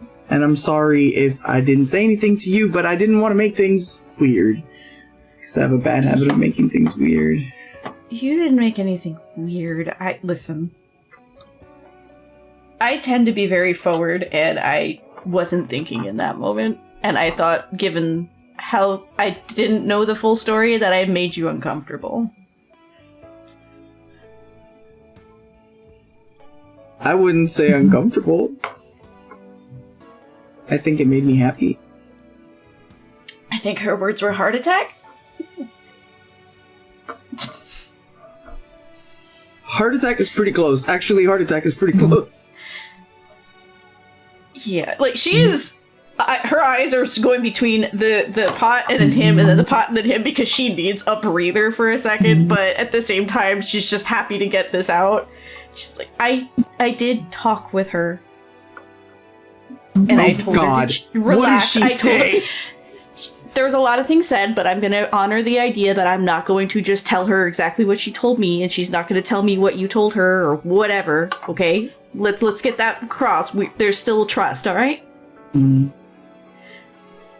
I just basically had to teach her about let people be people. Because I found out the reason why it even came up was because you two getting into that fight in the Knoll Cavern, and then we got caught because of it.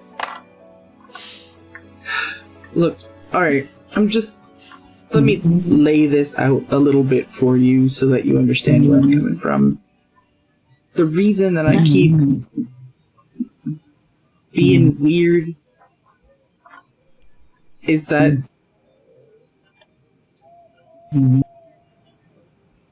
is Rai trying to say something? There's like a back and forth coming through on his mind. That's his dog. Is snoring at his chair. Sorry, that's my dog. And she's No, looking you're at my fine. phone. I just wanted to make sure it wasn't a mic issue. I love that dog. It's so cute. Anyway, he goes, look, the reason I keep being so awkward is because one of my final task is that I have to get married to someone. But there's rules around who I'm allowed to marry and all this other stuff. And I'm not gonna lie, Adara, something about you makes my blood boil, but I don't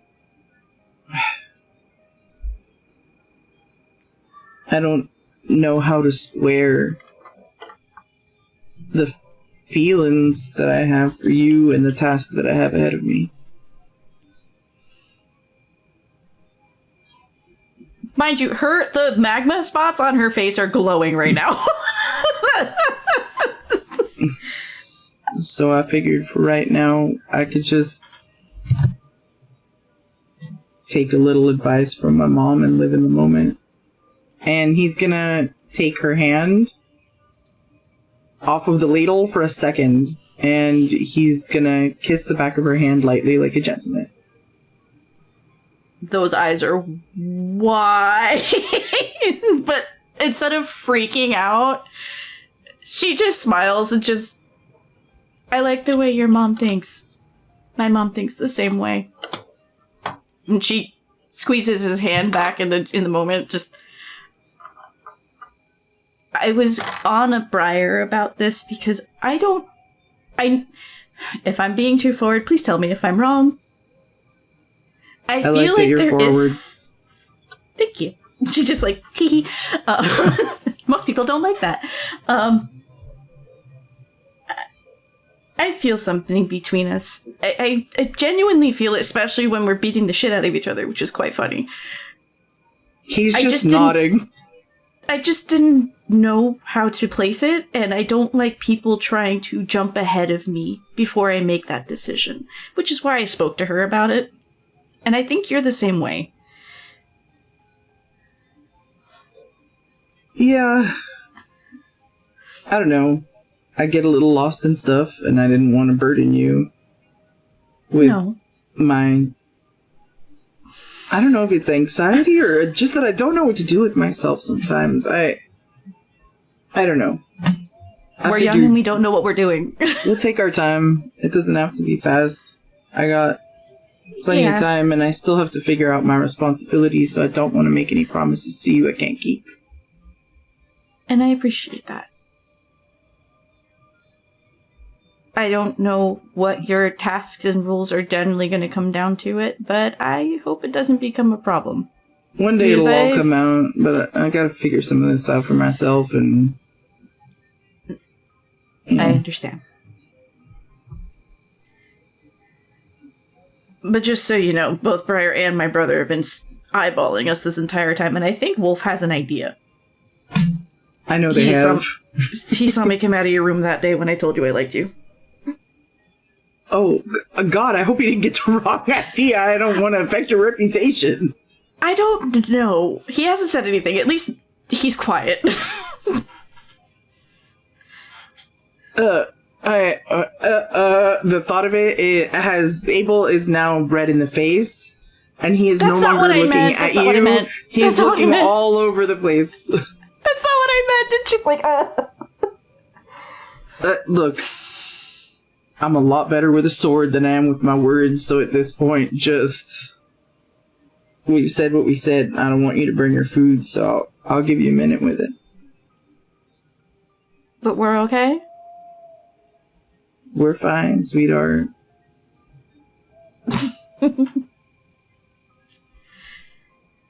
I see so much in you. Me? Yeah. You're strong, and you're smart, and you're skilled. And I like that you're able to carry yourself very well, so... I'm just gonna go before you burn your food and I talk myself into a corner. You can stay if you want. I don't mind. She just keeps going back to stirring the before it burns. Then and he goes and he pulls up a chair and just kind of sits there with her, looking like a dog in timeout because he don't know what else to do. She offered. She didn't tell him he has to. She offered. A woman has just told him what to do. He's doing it.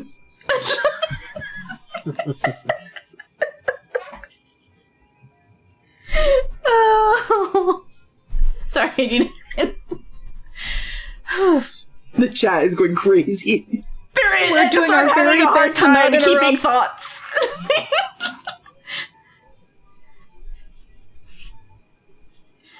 I had just come off of dealing with Ian when I met you, but the fact that you immediately treated me like an equal, you are already in my book. I'm gonna be honest with that. Well, what else would I treat you like? Most people see me as a delicate flower that needs to be put on a shelf because I look like a tiny princess. Do they have eyes? They do, but they don't use their brain. Well, suffice it to say, I don't see you as a delicate flower, and if anything, I see you as a danger because you've hit me hard enough plenty of times. Well, add that to the fact that you're also incredibly sweet, and you're not hard to look at, I'll give you that. Thank you. Adara, she winks at him. Adara, in the comment of about yourself and those who don't use their brain, you swear to God you hear Aaron sneeze halfway across the camp. Hear who? You hear Ian, Ian? sneeze halfway across the camp, like, "Ow!" And There's you a hear distant Tusker- Cirrus saying, Gesundheit. Yeah, you can hear Tusker be all like, "Cover your mouth." And just- Well, instead of continuously making you uncomfortable, did you not see? Like, I swear, there's something going on between Briar and Ian. Oh yeah, there's something going on between Briar and Ian. For as much smack as she talks at me and you, she needs to start looking at one of the mirrors. Exactly. She's hoping she's like now hopefully helping like calm the mood and help like not be as nervous as a minute ago. You know what I think? I have a tent that we could each tell them to meet us in, and I think we could zip them into it. Oh god, no, Ian wouldn't survive. Does he need to? Surprise, There's it's Tara. Hello. Oh hey! oh, she made We it! were just talking about you! She actually made it! Yeah, Talking shit. Adara's just sitting there going, listen, as confident as that man is, I don't know, he just seems real awkward around here. I'm just saying. Oh no! You're not there. You said you were going to be here today. I'm glad that you made it. I hope you're recording. I have a hard out at 6. I can stay until It's fine, 6, but it's fine, yes, I did it's make fine. it for a while. Okay. But You'll yeah, have like, to use she's credit just, for me. Yeah. She's like, I'm not going to say anything that's been told to me, but I'm just saying what I've observed, okay? Oh, I'm gonna say something. But I would rather just lock them in a room together if I'm being quite honest. So it wouldn't be too hard. It wouldn't, would it? No. No. You do know that there's somebody here with a ridiculously magical tent. That's what I'm saying. Yeah, don't you own that tent? Mm-hmm. Just there's a Cheshire grin on her face now. He kind of leans back in the chair and gives her a look like, I'm just saying it's plausible. I just don't have a lot of hope for Ian in that sense. There's not a lot going on tonight. I'm just saying he's just polishing his sword, and I think Briar's still getting drunk out of her hair. Probably. Then she's like, here, taste this, and she hands him the spoon. He brushes her hand as he takes it. So, yeah, you've seen Studio Ghibli. You know the moments where they're like, they have like that moment of like, where the hair goes frizzy for a second? That's her, but it's like a little like fiery at the end. Yeah. Mm-hmm. He takes a sip and looks up at her and gives a little nod. Perfect. Dinner's ready then? I'd say so. And I'm hungry. He gets up You're the to first- go and like grab serving stuff and start calling people. Yeah.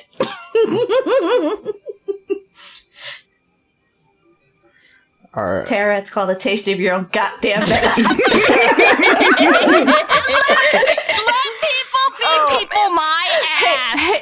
Hey, Tara. This was a long time coming. You kept pushing these two. Now they're gonna push back. Listen, this isn't about let people be people. This is Her own retribution. medicine. Bride can't take what she dishes out. She eats her own medicine.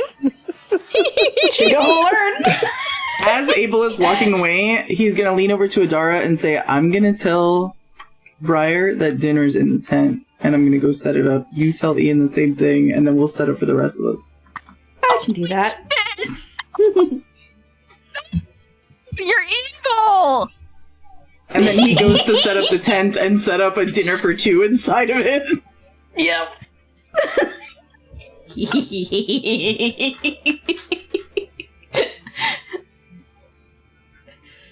You wanted this, Tara. You wanted this. This is not what I wanted. Well, we're about to find out. Oh my god. Before that, as we cut back over to Vale real quick, as you pull out the Echo Stone and it opens as you make the call towards Amon-Ra, as again, it is quickly received, but with an unfamiliar face in it. Oh, God, fuck it. You see what looks like to be this girl with these very wide, round glasses, kind of this fluffy white hair that kind of like points down after this massive green cap around her head. And you can hear as she leans back, I think that there is a call for you. And you see is like, as Amon-Ra kind of like, this is like, you didn't have to actually do that. It's here. It just like picks it up. Hi, hey, what's up? Hi. Hey, are you alright? Who was that? Oh, I'm fine. And you see as like the head kind of pokes in. It's like, oh, my name is Clover. It's very nice to meet you. And you can see as he just like just somebody I met at the library at the moment. Okay.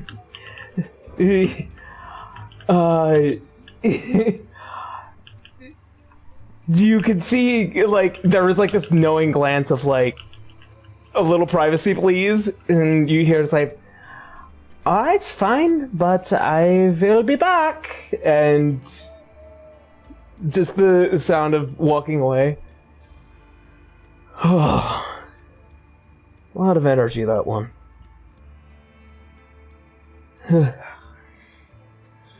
So, Oh. I got some good news. Yes? And you can see as he kind of just like has a strong pile of parchment kind of like in his hand. It's like, managed to pull as many records regarding the Lords of Hollow. I don't want to say it out loud just about yet, but I'm going to make sure that these get to you when we meet. That's wonderful, thank you.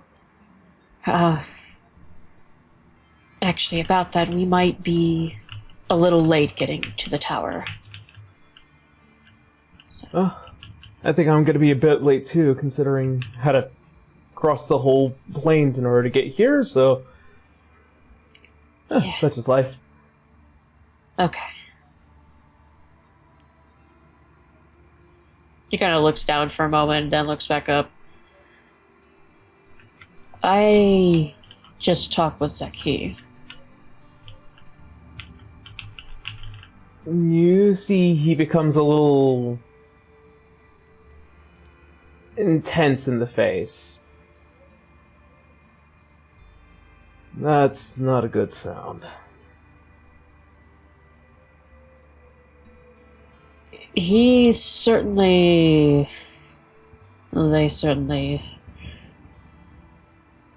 say interesting things.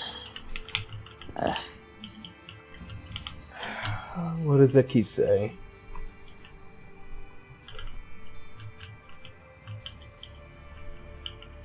There's a lot.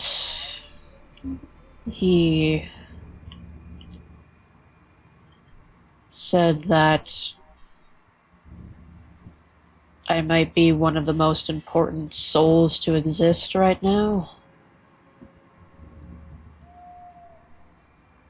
And mention of gods watching over me and how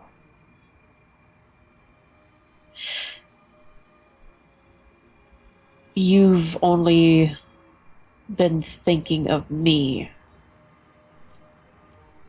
for a long time now.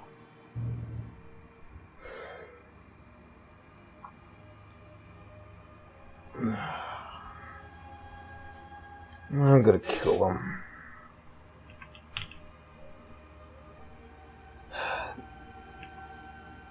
I mean, it was gonna end up having to come out one way or another, but I think that might be the most honest conversation to have.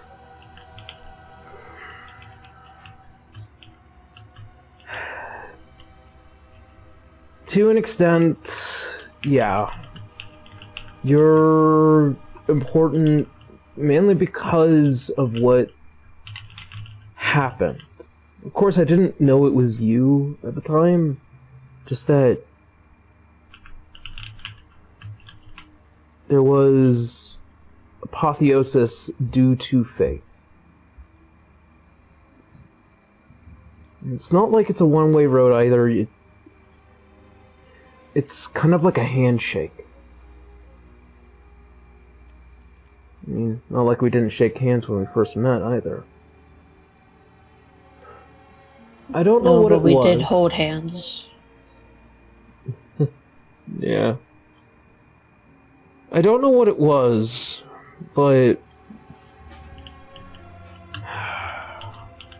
my father had a bit of a panic about all of this, given the notion that many of the gods had their own offspring, and some more than others, specifically Zaki's mother. But that was a major concern on who kind of fits the bill in terms of what was left behind, given the fact that the old pantheon is gone, and there are several domains left open to take.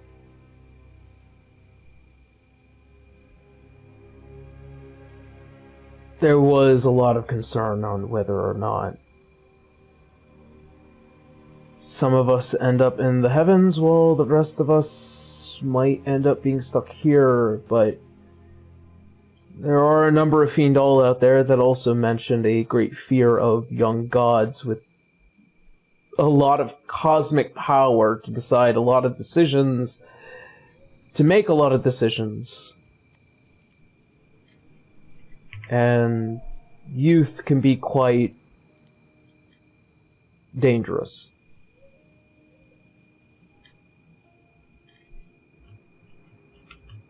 Right now, all the gods are watching everything.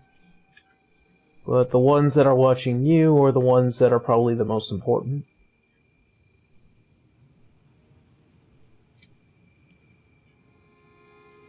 And let's just say it's not a lot of eyes, but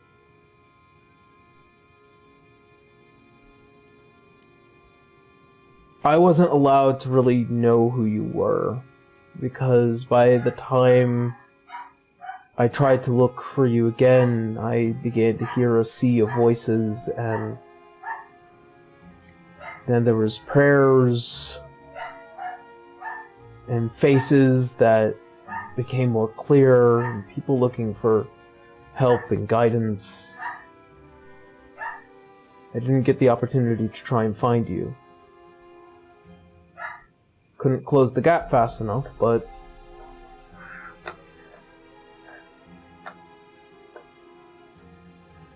there was a lot of times where I told Zaki that you would be the first one that I would go find if I ever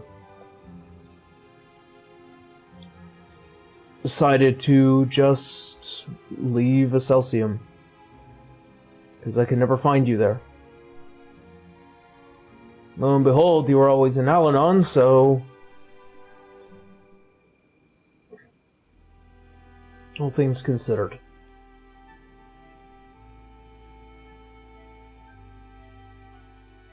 I always wanted to find you.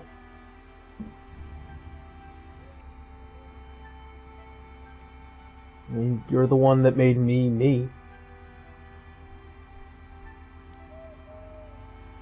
But I think it was more important that you knew that it was you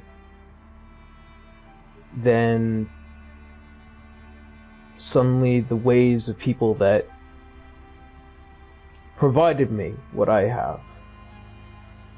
Or what I did have.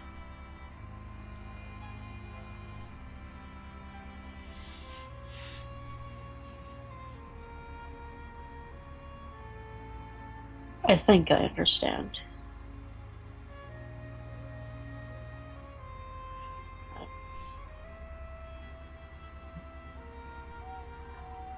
Lo and behold, though,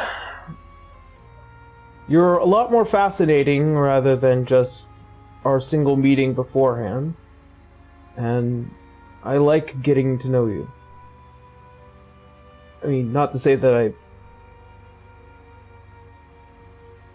I mean, I like you. I definitely.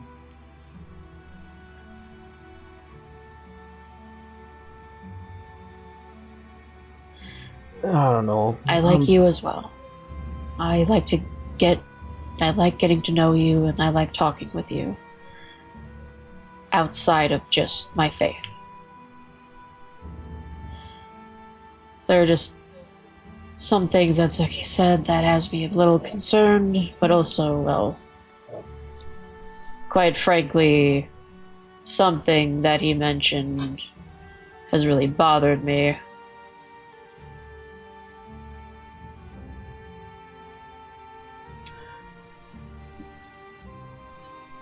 In your state, are you still able to maybe punch him?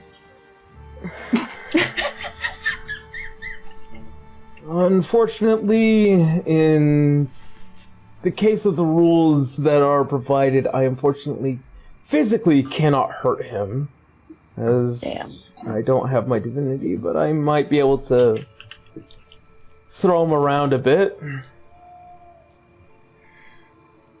I mean, the intended violence is still worthwhile.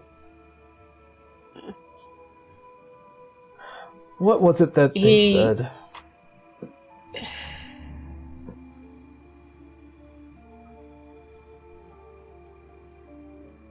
Well, he talked about sexual implications between us. And I'm very bothered by that. Throw him into the volcano now.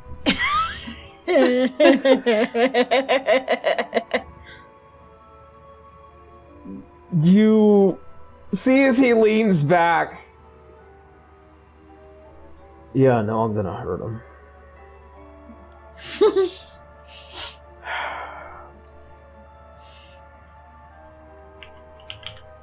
Frankly, there's been 2 conversations now that has turned into unexpected sexual topics between us, and I don't understand why. If he does it again, I'm going to have a firm talking with him. I can confirm and absolutely assure you that it has everything to do with Zaki's mother. Just a bit. They're a bit too bold for their, own good. Listen, whatever it is that Zaki has probably mentioned about me is not untrue. He said you were a virgin. As if that mattered.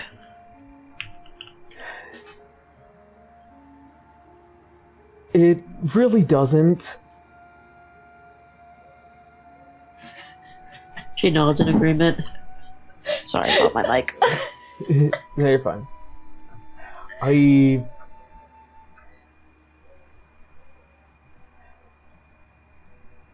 did probably mention in confidence in the notion of wanting to hold myself out for someone special one day, and I think he's kind of making that connection. He's not a great friend.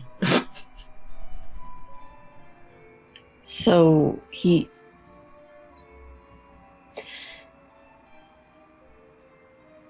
making the connection as if he's implying that you're holding yourself out for me?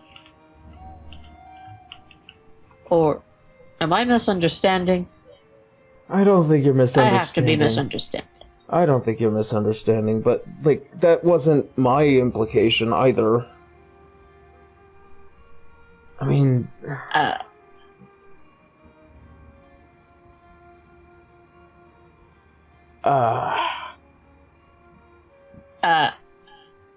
Wait.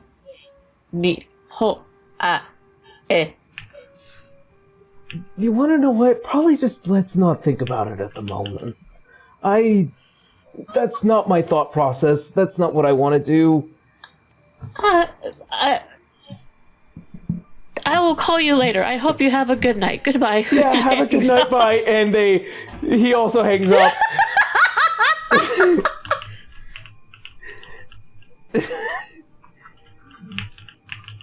Somewhere in Hawthright, in a library, there is a poor tiefling-looking man slamming his head into the side of one of the many, many library book stacks, not understanding how he was going to approach this situation later on. Vale's face casts Moonbeam. We're all gonna throw Vale, this your cat face now. is so bright. What's going on? You okay? I've unlocked a new ability. Well, congratulations. It helps me see in the dark. I hope it helps you too. Yeah, it makes it very easy to find you. Just want to let you know, Adara let us know that dinner's ready, so I wanted to come get you. Okay, thank you. Dinner sure. sounds good. Didn't expect you to turn into a flashlight, though. That's interesting. I'm sorry, it'll go away in a moment. It only lasts like 6 seconds, hopefully.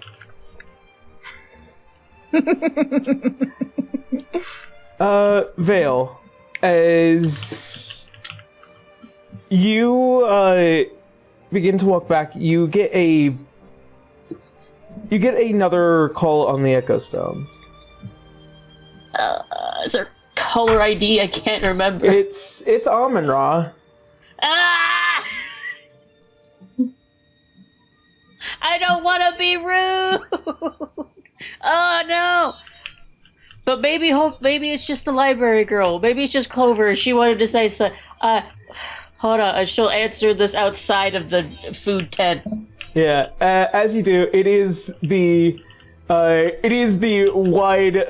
wide space of just like seeing the library girl again.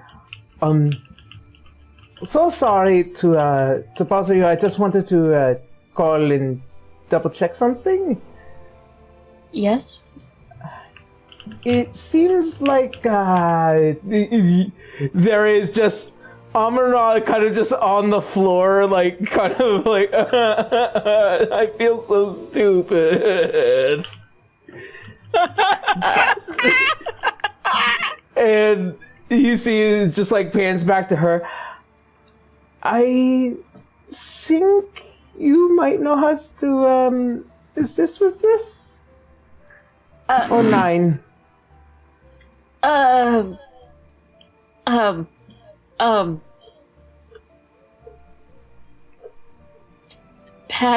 You just pat him on the back for me. I can't help with this 9. Yeah. Well, it was nice nice meeting you. Nice meeting you too. Yeah. I actually also wanted to ask another quick question. I hear a lot about this tower thing. Is this kind of like an adventure kind of thing?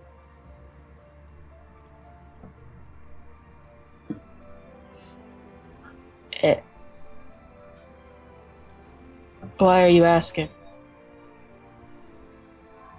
Well, I'm been trying to leave Arthright and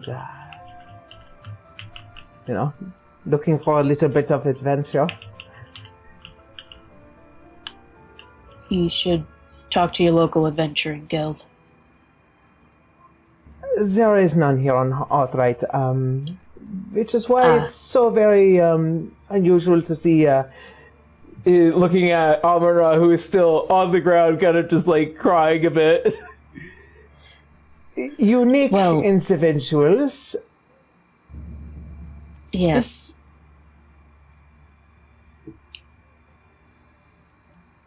I'm sorry about this question. I am not going to answer it. It is not your business. It is ours. I apologize. No, that is fine. Well, I mean, anyway, on the other end, is Amon-Ra trustworthy? Yes. Despite his current state, he is trustworthy. Wunderbar. Well then, you have a good night, well? Yes. Yeah. Alright. Well then, have a good night, well. Thank you. My you too. poor son. And we'll my hang poor up, boy. and then I'm gonna go into my half-orc form so that I'm not glowing. Nadara just walking up to, like, is everything good? I'm kidding. Oh no, everything's fine. It's funny because I think, like, because these are like, it's like being on speakerphone. Did anyone else hear him just like freaking out in the background? I feel so stupid. That's up to the DM. I was outside of the food tent. Yeah, you were outside of the food tent. However, Abel and Adara, you both initiate a plan, if you so We desire. sure fucking do. Absolutely do. Evil traitors. Listen, you were picking on us for so fucking long. Yeah, well, you know what? I don't like this medicine. Okay? Tough It shit. tastes bad. Tastes bad all the Don't you time. bag of sugar for it. Oh, Briar's going to Listen- get some fucking payback later on. Listen, Adara Okay. said let people be people, but she didn't say that I'm not going to get you back for all the shit you pulled. So, Well, Briar doesn't know how to let things be. She doesn't just. She has to keep fighting. Understand Besides, this. it's a competition. She likes to win, so try to win.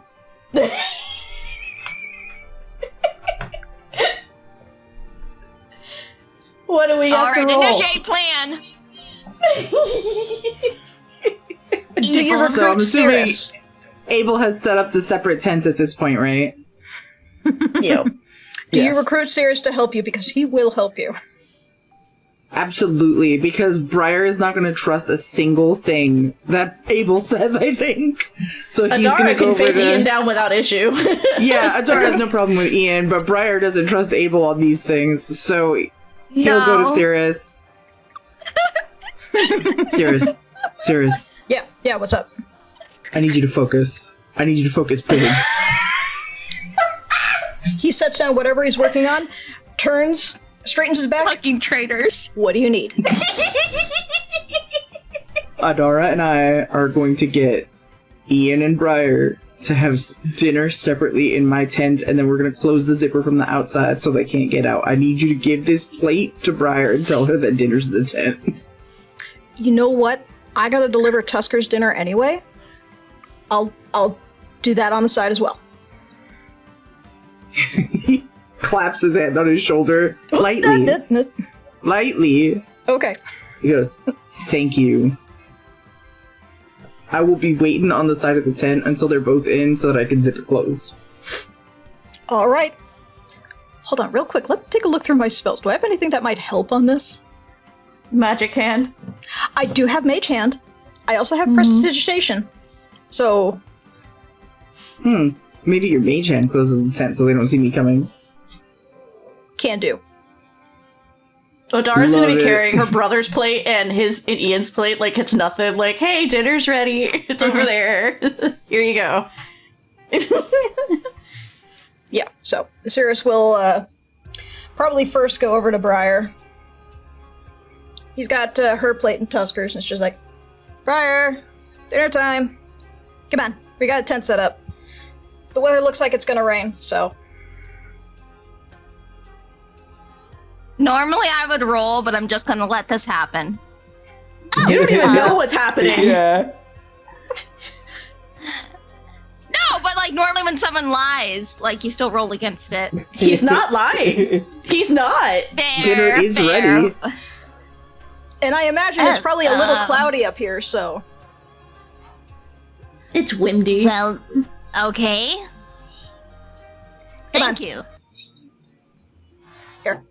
Follows Here's your him. plate, I'll show you to the tent. I gotta go deliver Tusker's after this, so. Okay. Right in there. I think Ian He'll hold the flap open. Yeah, Ian went to the carriage, right? Yeah. Yeah, she'll just knock on the side of it like, hey, you ready for dinner? It's in the tent. And she's just, let's go. As he gets down, you can see as he places the charged blade under his jacket. Everything good? Yeah, just thinking about a few things. I mean, you can discuss it over dinner if you want. She hands him his plate and she just points at the tent.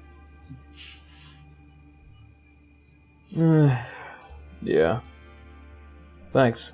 Of Takes course. the plate. Hopefully this will warm you up. It's been a bit chilly these nights, and takes a thorough stride over to the suggested tent. Behind him, where he can't see, is just the widest grin on Adara's face. Just to be clear, when Abel was setting up the tent, he put a bunch of like little candles and lit them. Oh my god! And he grabbed whatever flowers were on the bushes nearby and like spread them out on the floor. He's not letting this be normal. There's no way this will be normal. Nope. No! And I think as soon as Briar has stepped in, Cirrus will casually close the tent flap and then hold it tight. No, you have to wait for Ian. That was the whole point. Oh, okay. Yeah. I'll wait. Otherwise it seems weird as shit. Alright. Briar steps in and like pauses as she takes in the candles and the flowers on the ground. As soon as Ian steps in. Okay, so as soon as then Briar is in there, Cirrus will quietly scamper up to the side so he's not immediately seen. Briar like turns around like, this must be a mistake. Yeah, just completely disappear, but right behind you as Ian kind of like stands over you with a plate in his own hand, and he looks into the tent and he's like, a bit eclectic, don't you think? Now! Alright. And Mage Hand, he holds This it fucking shut. guy. Yeah, just zip, and then the tent is now entirely closed. And it's moodlit, there's flowers on the ground. Adara's just giggling and just nudges April. You hear the sound, oh haha, very funny, and as he goes to touch the zipper, it just won't. There may be a moment where it goes down just a little, just and then immediately, as soon as he loses attention, zip, it goes right back up. Yeah, and he just falls backwards and just seriously. And as he goes under the jacket to kind of pull out the blade, it freezes in his hand and he drops it. Uh-huh. Briar He can't use the blade against us! Briar tries to take the blade. If you need to do something right, you better do it yourself. She takes the blade, and she's about to cut the tent flap. As you try and cut the tent flap, first of all, I need you to make an attack roll with disadvantage. And then also, I need you to make a dexterity saving throw. Oh. Mind you, Adara just nods at both Abel and her brother, just like, this is fun. Would I just do like a normal... I haven't done just a regular attack roll, I don't think. Just be like I would do with my rapier or something? Yes. Just with disadvantage. But at disadvantage. Yeah. No, he doesn't use a greatsword. Adara does. Oh. I don't know if that showed up in the chat, but it looks like I got like a 3. I think you put it as a self roll, not a public roll. Fuck.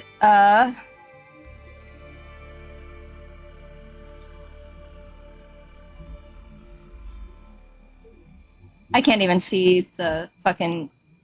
Oh, chat. it's when you open up that menu and it says visibility mode, make sure you have it set to public. Public roll. Okay. Do you want me to re-roll? But I am pretty sure that with disadvantage it was a 3. Okay. Okay, I mean, Let's just take the 3. Yeah. A 3's a 3. So, bad. You find the weapon is exceptionally heavy. And not only is it exceptionally heavy, it is unwieldy to hold, especially given the fact that it does take a proficiency in order to wield a weapon like this. And by doing so, you end up pulling the trigger. Make me a dexterity save. No. Literally, shots fired. Okay, for a second, I thought one of us outside was going to have to try to dodge. Nah. Is the trigger, frozen, It's in though? the handle. No. Yeah. Okay. Jeez, From Ian, outside So the what do I temple need to app, do now? you hear, enjoy getting to know each other better, you two. Make At me least a you guys got dexterity help. saving throw. I'm going to kill you! I need a dex Sirius save. does everything he can just to... You will regret this! You will rue this moment! See, the problem is that I have to be embarrassed for you to actually have affected me, but I'm confident. You gotta work on that. There's all this muffled yelling in the background, Bale eating dinner with Grandpa. It's just like kids these days, huh? So I did I have end no up shooting idea the what's tent? going on. I need a What dexterity happened? saving Amazing, throw. Cirrus. Dexterity saving throw. Yes. Oh gosh, we love you, Tara. We love you so much. Disadvantage or normal? It's just a dex save. Just a right normal on the dex I save, also yeah. have an option. Yeah. Oh no! Oh, that's a 4. 4. As you go to pull the trigger, one of the charges goes off, and you hear as Ian just as he reaches out to shout no, you see as the blade just blasts with energy, cold, frighteningly sub-zero energy, as the whole blade becomes encased in several sharp icicles as it kind of spreads out. As you drop it, you also get pushed back about 10 feet straight into Ian's arms. She You kind of made it worse. she kind of grows as she lands in his arms, and then immediately jumps out, kind of startled, sorry. This is why it takes training to use those things. You gotta be careful. He goes over and he... I didn't know. I was just trying to get out of here. As he picks Why it did up, they he... even do that? As he looks at it, you can see all the massive ice crystals, and he goes to try and mess with the trigger, and unfortunately it's completely frozen over. You gotta wait. As he kind of just slams the blade into the ground.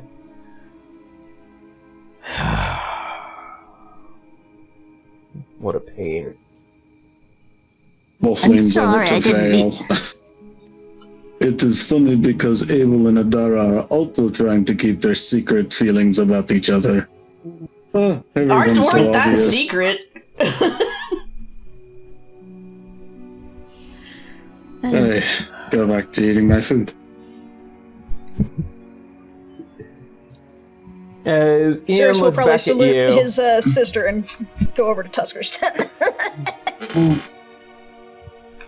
Ian looks at you, Briar, kind of just this... Not tired, but definitely please be more careful in the future. This thing's not cheap to fix. I'm sorry. I just didn't know what other way to try and get out of here. Those jackasses locked us in. The funny bit is that if they wait long enough and they think to open it again, it should open, because you can't keep Mage Hand for too long. It's only a minute long. Yeah, if they went more than 60 feet away, Mage Hand would drop. But they're not thinking, so it's funny. Oh, 30 feet. 30 feet away. I mean, once okay. they sit down for dinner, they don't need to hold it down anymore. No. You see, he kind of like walks over towards the table and just sits like a proper gentleman. Let's just wait it out. I'm sure that they'll get their laughs. Adara has the cutest little hop in her step now, just going back to the rest of the group. Just plenty happy with how that worked out. Briar just kind of also sits across from him at the table. Why is everybody so nosy?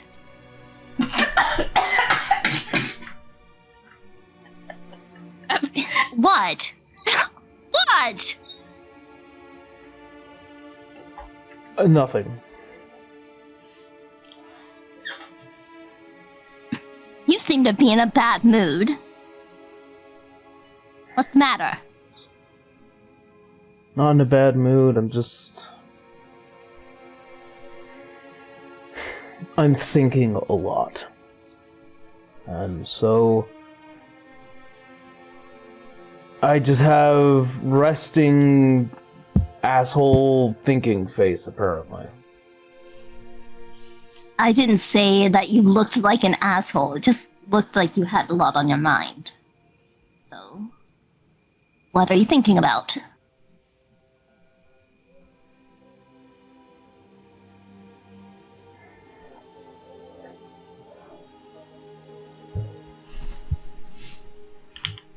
You see as he kind of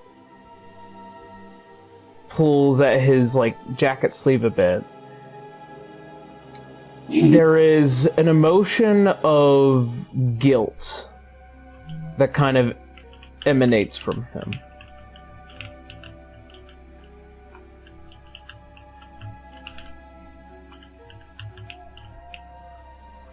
Untrusted companions, Ian. You can tell us anything. You're not there. You're not there. You're We're nowhere near it. alone. We're not around. Nope. I thought we were all eating dinner together. Nope. No, These two they are trapped separate. them in a separate tent. Yeah, Sirius, Abel, and Adara rejoined you guys, and we trapped those two in the tent.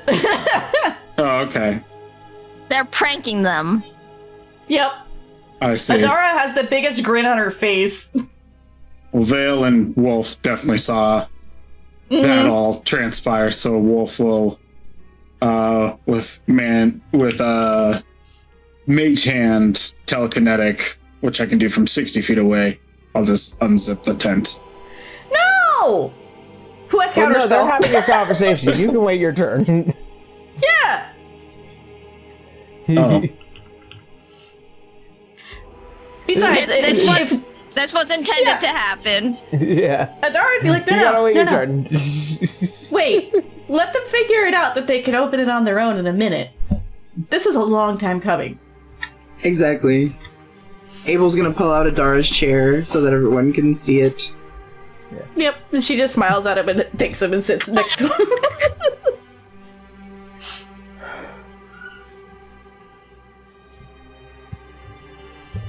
As I've already probably told you, I didn't leave home on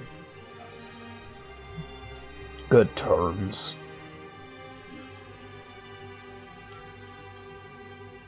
You mentioned that?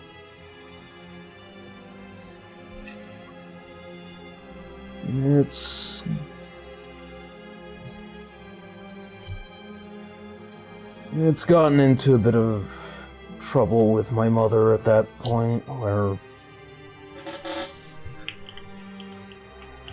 I had a bit of a conversation with her while I was in the carts, so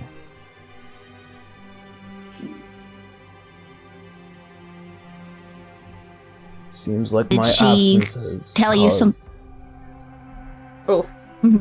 Sorry. It seems like my absence has caused problems. What kind of problems?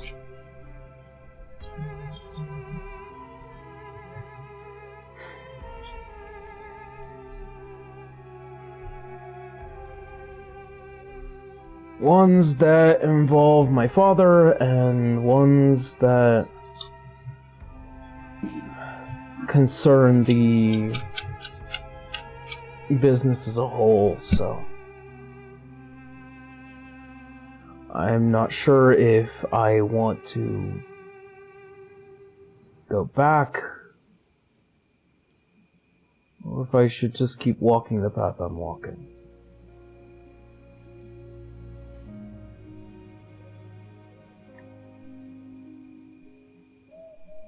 Do you want to go back?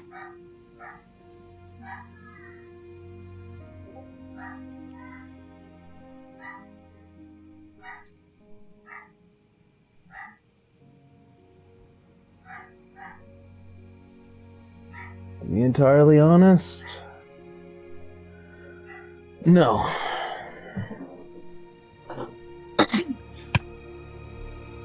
I hate it there. I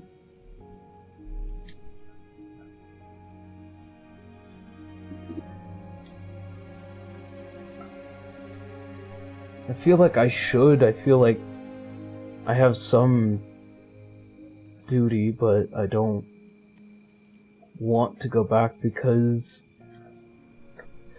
it's been nice. Yeah, sure, I get the shit taken out of me every now and again, but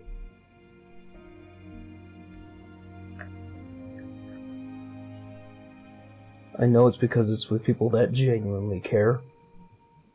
People that are concerned about each other. I feel like I'm becoming better. I'm finding myself a little bit more.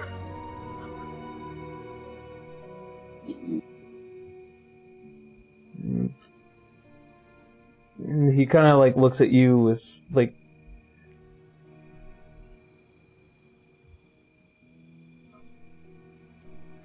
make an insight check. All right. Can she do it with advantage considering some of the insight Adara's been giving her? I'm just asking for a regular insight check. You stay out of this. You stay out of this. Absolutely not.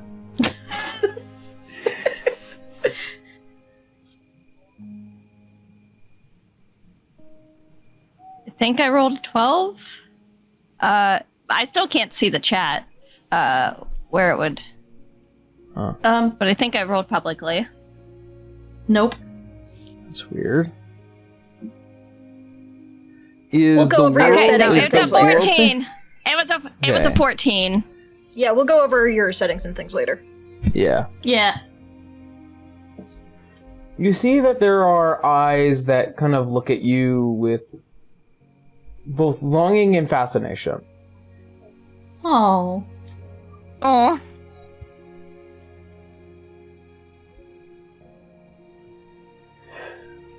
It's been nice getting to know people like you.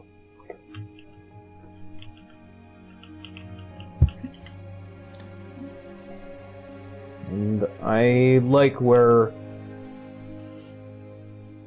things kind of are. For the first time, I don't want my father getting involved. I don't want my mom trying to make me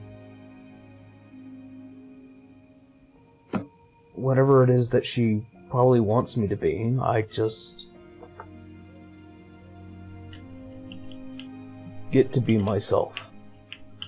So it's been nice. I don't want to go back.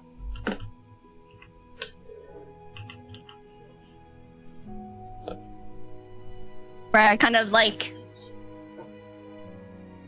averts her eyes, like almost like a little shyly. I know that I do nothing but cause trouble for you, but it would be a shame for you to go back to a place that does not appreciate you.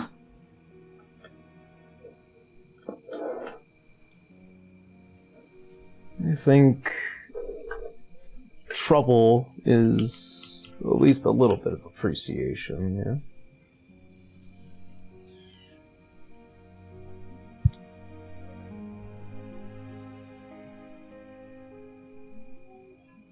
Briar kind of like pauses for a moment, and she kind of has to ask. You know, Tusker was saying some things. He Tusker says a lot of things. He does. He says that you talk about me.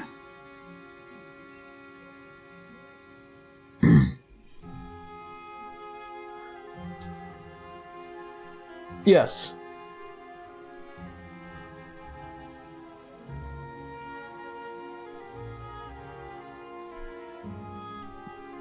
What do you say about me?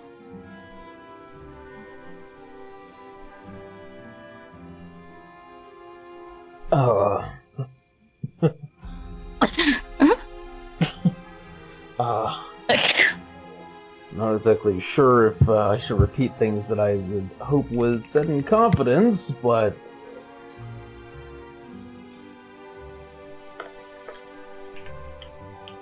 I think at this point you can probably trust me. Not like I can hide whatever it is I would say anyways.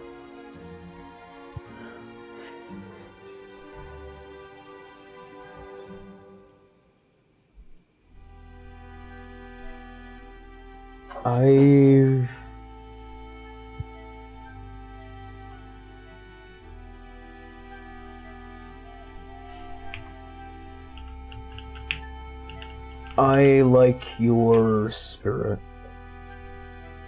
I like how, even though it feels like you carry a world on your shoulders, you're still standing tall. I like that you feel like you know what you are.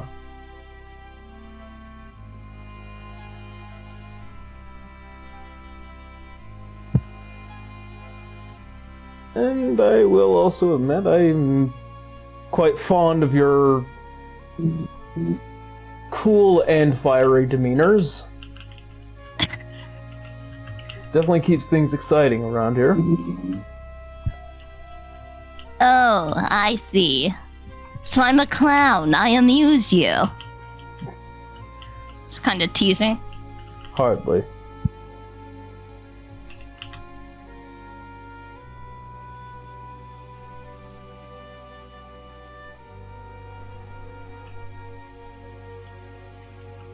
I'm glad that you believe that, at least, because especially lately I find I don't know who I am at all.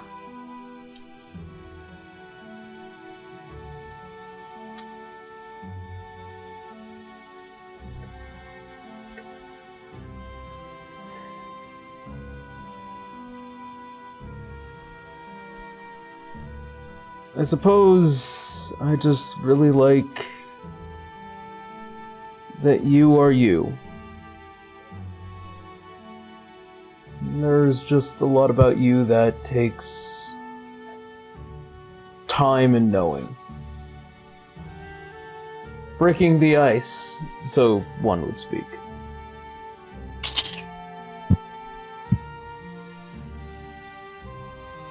Puns don't suit you.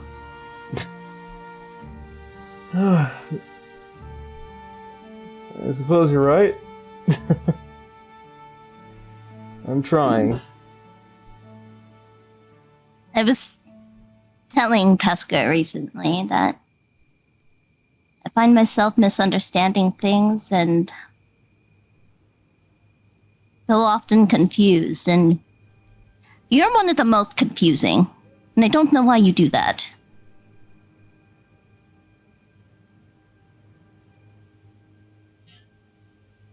Maybe I'm just weird. Well, yes, but we knew that.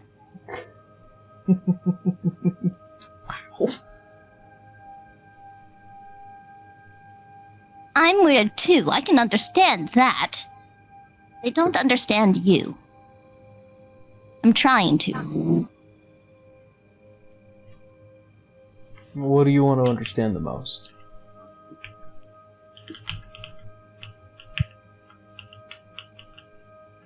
I don't know.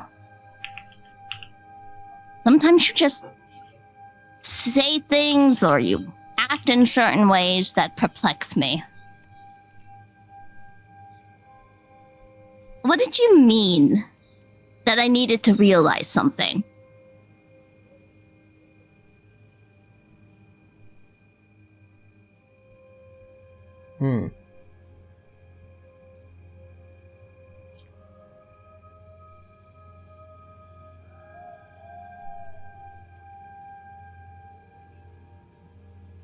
I think if you haven't realized it by now, then I guess you still have to figure it out.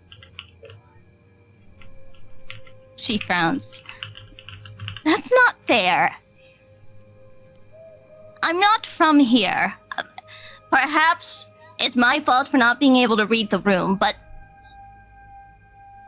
you clearly know that I'm ignorant, so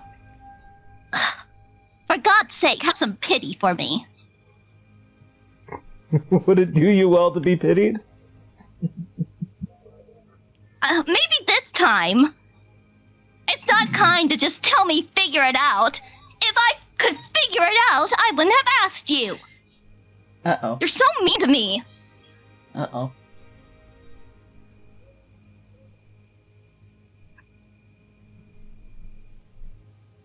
I'm sorry.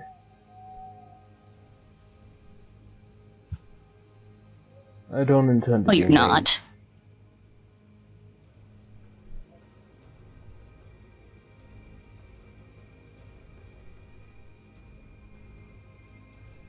You see as he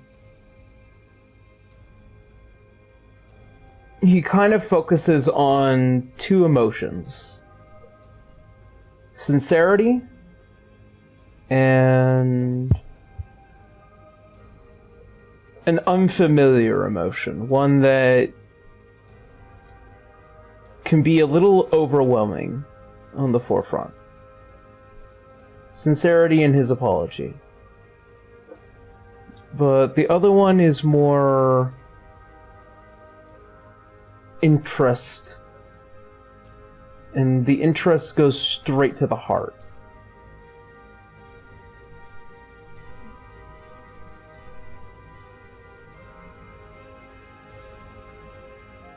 Briar's hand kind of goes over her heart as she kind of feels her own chest pounding, and she looks very confused by it as she also feels this. But more importantly, there is a unique feeling to that emotion. Warmth. It doesn't come from the pendant, but it comes from him.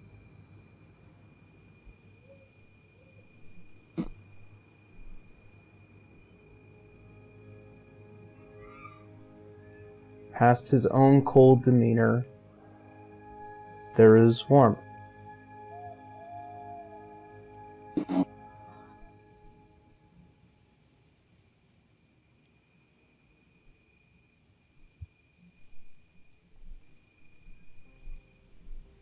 She doesn't really know what to say to that. She just kind of looks at him for a long moment.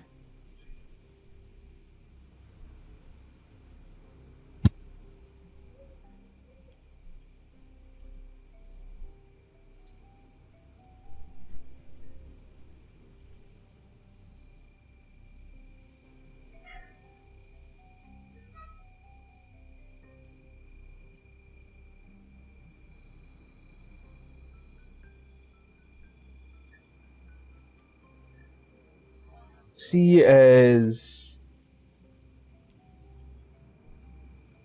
he stands up.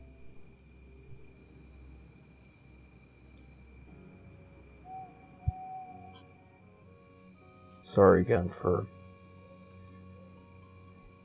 causing some trouble.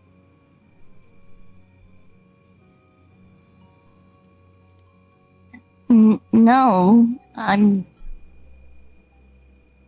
there's no need to apologize. I'm just... I feel lost.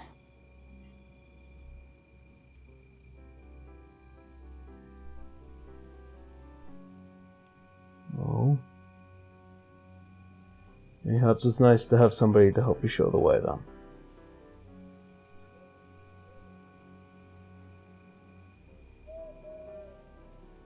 He extends out a ungloved hand.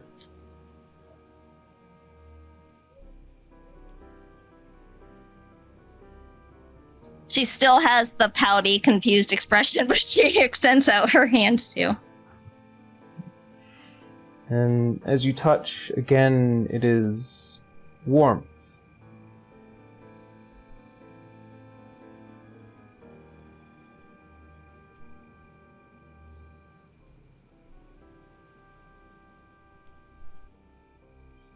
Why are you so warm? I don't understand this. Is it because of the pact?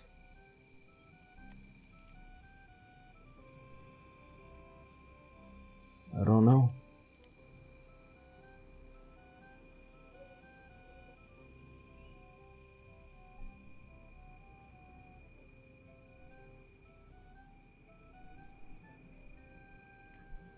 I'm a little lost too. But it doesn't feel as bad when you have somebody next to you, eh?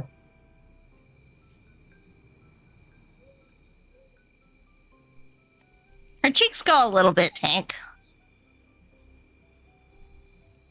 I suppose not.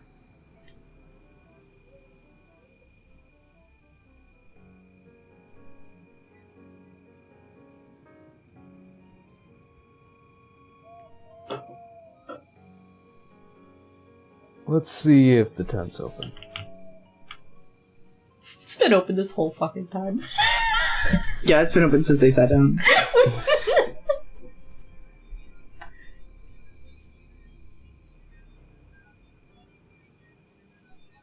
Yeah. Okay. And he gently takes you towards the entrance of the tent. And as he unzips it, it is freely open, and the fresh night enters as the sound of the insects, the trees, the wind, and the slight cool air. There is a bit more to the world now than there was a minute ago. The blade remains, though, as it cannot be moved given the state of We it. have to teach Briar about gun safety. Yeah.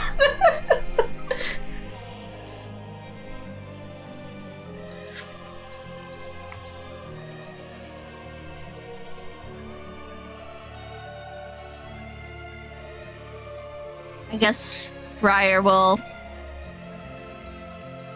exit the tent and make a beeline to Adara and Abel.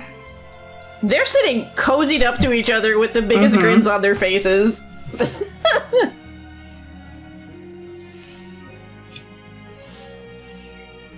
Hey, Briar, how was your dinner?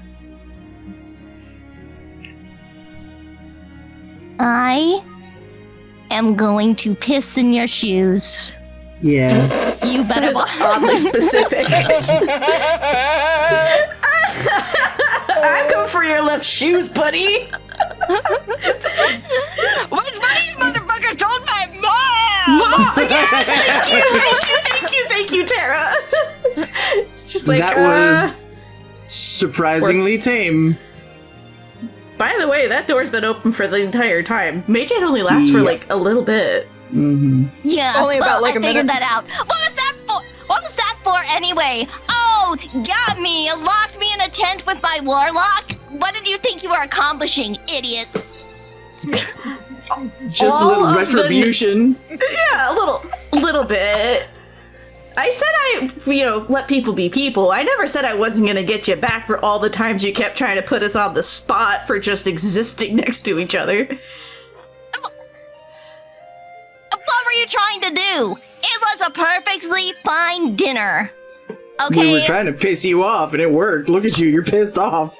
Because you locked me in a tent. No, Yeah. the door was That, unlocked. weirdos. The door was unlocked. We unlocked it once you sat Now down to it eat. is. Yeah, now it's unlocked. It's been unlocked. Mage Hand only lasts for like a minute. You see, Yeah, as Ian okay. also has walked over, and he is giving both Abel and Adara the death glare. Adara just keeps grinning. Unamused. Briar turns and sees this, and she kind of gestures towards Ian, like, see? He's so mad he had to eat with me. Look what you guys did. Not Is that mad. what it is? I'm not I don't mad think that that's I had why to he's eat mad. with you. I think I'm mad that you two, as he kind of almost just like balls a fist. Uh-huh. Uh-huh. Listen, I had to get you back at some point for some of the things that had happened, and this is the most non-offensive way. Okay, then You I wanna don't know what? understand. Why are you so mad, Ian? Why are you so mad then? I thought it was being locked in a tent. Because he fell for it. And he just flips both of you off. You guys were in there a long time after the mage hand was down, so you must have been having a decent conversation at least. It wasn't, Yes, we were talking. wasn't that deeply important. Well, Well, yeah, because you spoke in riddles. You wouldn't answer my questions, you butt-face. Ironic that butt humans speaking riddles to a fae.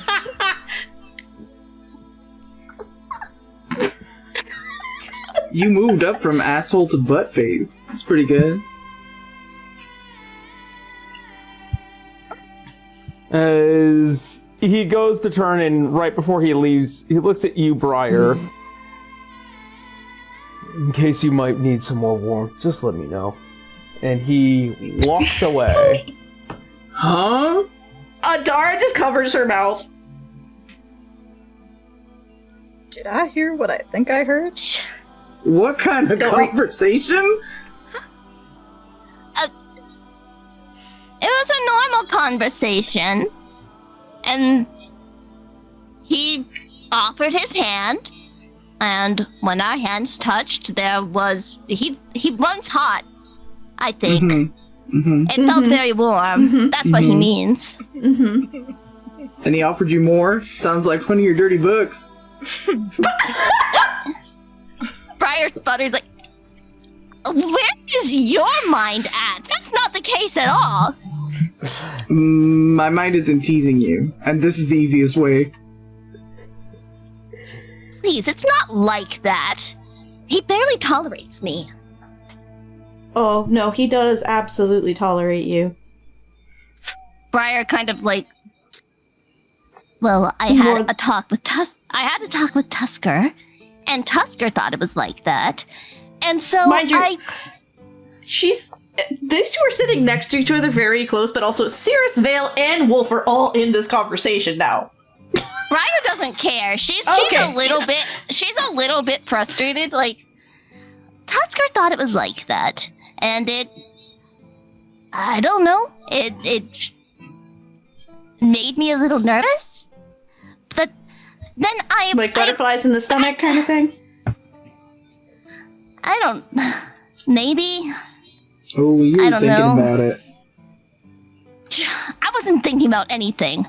But Mhm. I more or less asked Ian.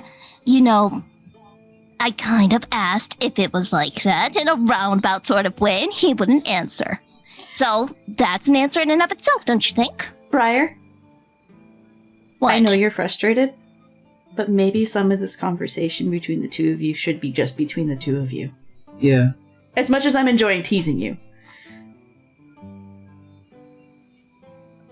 I think that the conversation's probably over. And since you two so helpfully decided to butt in, make my business your business, then I guess this is your business now too. So thank you very much for being so helpful. You're welcome. I think it's really sweet that you got to know your warlock a little bit better. Yeah. You guys should have a good relationship, at least until we can get this resolved. So no more fighting? Oh no, she's gonna be fighting with us now. That's fine. I can take that. Okay. No, I won't be fighting with him. Adara, there is something that you do know that you're probably withholding from Briar. And this will be the last thing before we go to break. You personally know that this is familiar territory. And entirely in the notion of remembering it was not him that had asked first. It was Adara. Yep. Yep.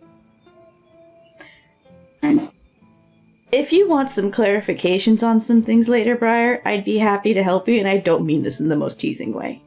Seeing as he seems to be talking to you in, what did you say, riddles?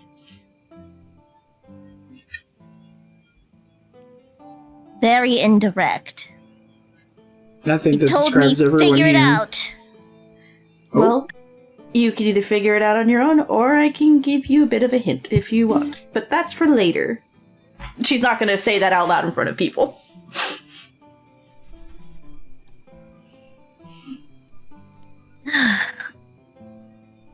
Gods, what a mess. Did you actually eat? Or do you want to sit down and have a bowl? No, I didn't eat. Come sit. I'll warm up a fresh serving for you. Okay. Abel thank stands you. and offers her his chair. Are you sure? You're a growing boy. Trust me, I already ate 2 bowls. If you want me to eat your serving, I will. You can go to bed hungry. It's fine. I'll have 3 bowls. Well, there's probably a cold You know one in the what? tent now, so. You know what? Never mind, actually. Give it to me. You owe me this. Then sit down. And in I will, but not because you told me to. You two really are like siblings. You weren't kidding. It's awful. It's great. in light of that, as the night moves forward and you find yourselves at rest before the events of tomorrow come to pass, you will find yourselves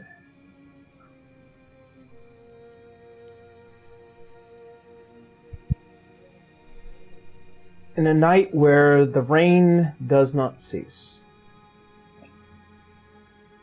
And then rain slowly transitioning into slight snowfall.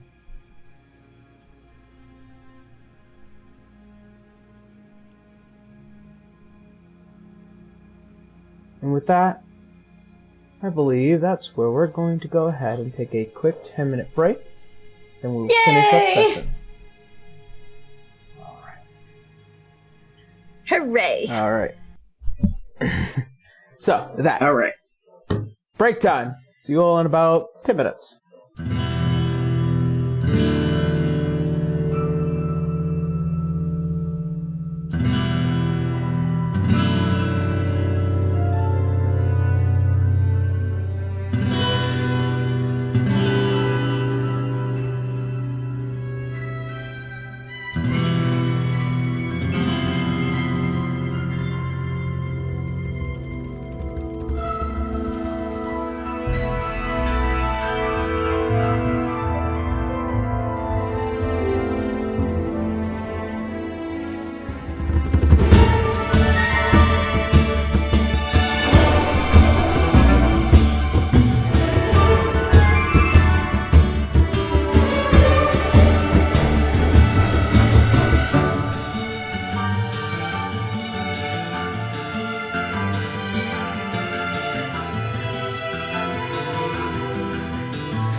And we're back.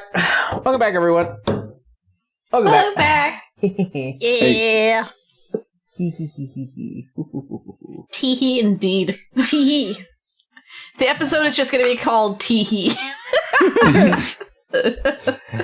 Either that or like the tent or something.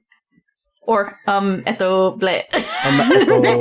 Bleh. The tent is such an ominous title. The tent. It kind of is. Dun dun dun. No, we just shoved a couple of nerds in there. Okay. Got my speed chair. Ugh.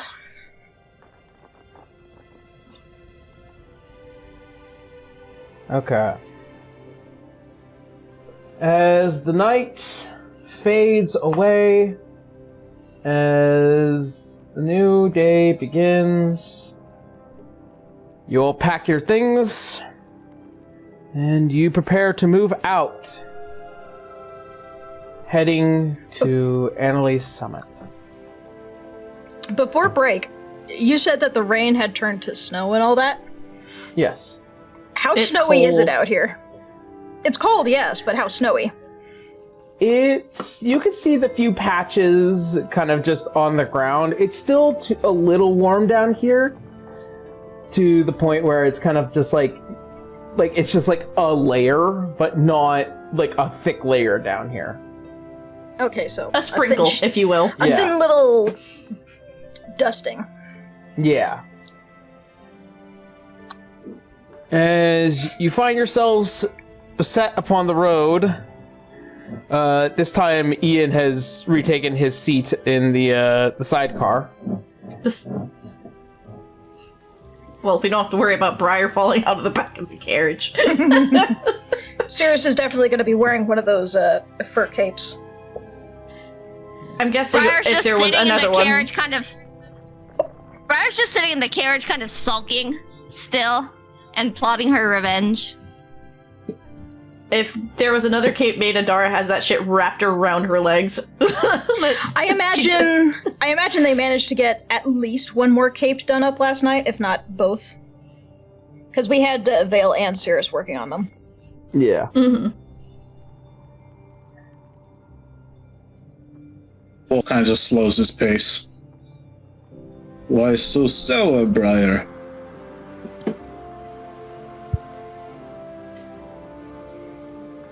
Adar and Abel did a mean prank, and... well... I am just... feeling lost. I hoped that talking things out would... make things more clear for me, but it didn't. Talking things out with Abel and Briar? Over the prank? Or Abel and Adara? Apologies. Adara. No, talking things through with Ian. Ian. I have several people talking in my ear, saying things, and it's making me confused, and I don't need that. And so really it's my fault for listening to the little birds in my ear. Are these little birds people you want to be telling you things? Are they telling you mean things? No, they're just misdirecting me.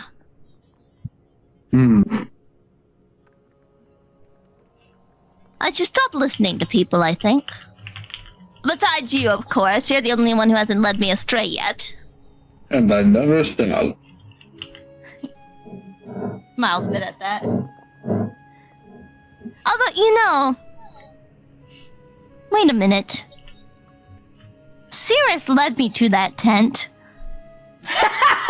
Serious? Here we go. He There can't it hear is. a thing that you're talking about. He's up front going brrrr on the Ben Reaver. Been waiting for that.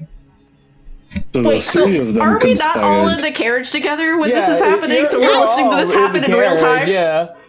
Yeah. Well, Brian's kind of keeping her voice kind of hushed. Like, Yeah, and I'm walking outside the carriage. You better not be, because the Ben Reaver goes much faster than you do.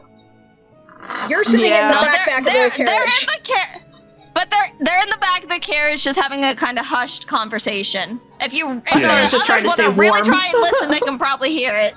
But Yeah, Adara's just trying to focus on staying warm right now. that little sneak, he was in on it too.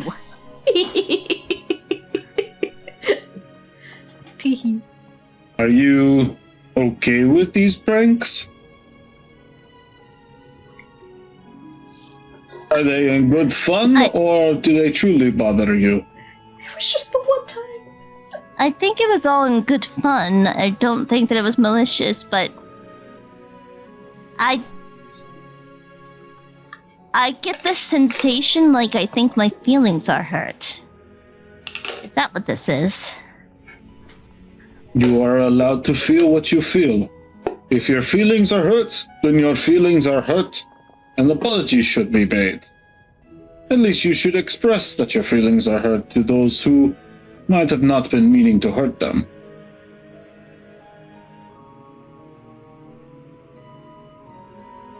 I'll But think that's about just me. that. It is messy to meddle in the relationships of others when it comes to the closeness of two hearts. That's just an old man's word, but even the best of intentions can lead to forced ultimatums. Conversations that are not ready to happen. And meeting her, partings. That should not be as well. It complicates things. So don't ever let the words of It another does. dictate who you want to be around, whether romantically or as friends. That's good advice. Thank you for saying so. You're welcome. I'm sorry the others are teasing you and it hit a bit closer to home.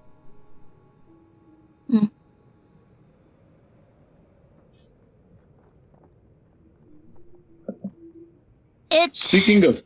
Go ahead. No, I was going to make a stupid dad joke. No, go ahead with your stupid dad joke. By all means, I share was the going dad to joke. say, speaking of teasing, who does your hair?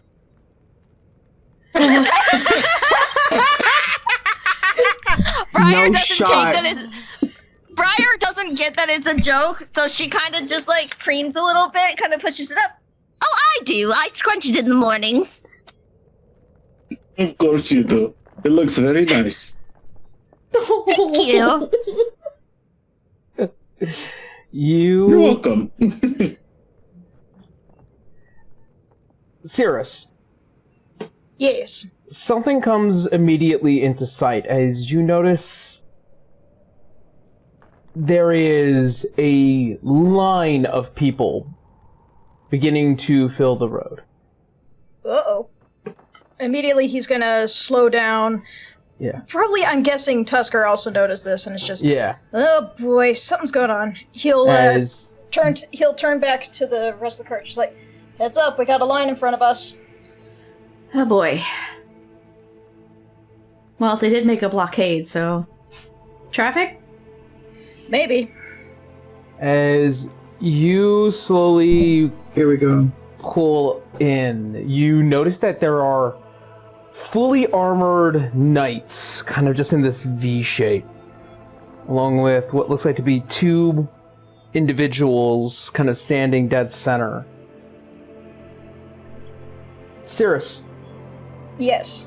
In your passive perception, as you look around, you notice that there are several rangers kind of also flanking each side of the cart. And you begin to see as an individual, as he walks up, a familiar face. That captain that you had met back some time ago before being given permission to leave. Oh boy. Trying to be casual and friendly, he's going to say, Captain, it's been a little while. How are you? Where's my prisoner? Sorry, man. We didn't catch any prisoner.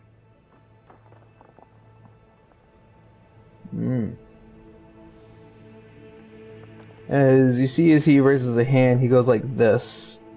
So you notice the rangers begin to kind of close in a little closer around the cart. Whoa, hey. Calm down. We can talk this out. You guys an option.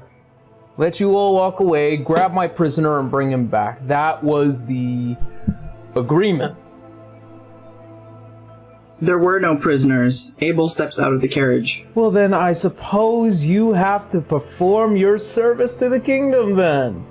We are still chasing them. What we Adara's found back hopping out there and staring was, him down. what we found back there was not what anyone expected. Briar will also hop out. What we found. Can't you just mind your own business and give us some time?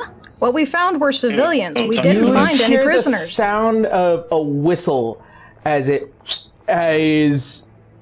you hear several bows are released, and Briar, as you notice, there are arrows suddenly just all on the side right near your head. Adar is already drawing her blade. Briar kind of freezes in surprise and a bit of fear for a moment. You immediately see as Ian has gotten off of the sidecar of the Ven Reaver and blade drawn. When Briar sees Ian, she runs towards him, like, immediately. Yeah. Adara's got her blade drawn, standing right next to Abel. Like, we have not Wolf. done anything of aggression. What is this for? Flash of blue light, full plate armor. You, Beowulf, as a soldier, you recognize, while there is about 8 of you, you're beginning to notice there is more. There is at least probably about 20 people standing here in this immediate area, just to stop all of you. A small platoon have been distributed here. You know you are way the fuck outnumbered. And these are trained soldiers of Ortifheim. Guys, let's be very calm here. It's alright. We are calm. They fired at us, Cirrus. I understand, but we're also very much outnumbered. Abel's No. gonna step forward. Okay. What are you doing? There's no need to involve them. He puts his hand out in front of Adara specifically and pushes her back a little bit. What are you doing? You're just here for me, right? If you want your big boy, you can have your big boy. But it's not gonna help you at all.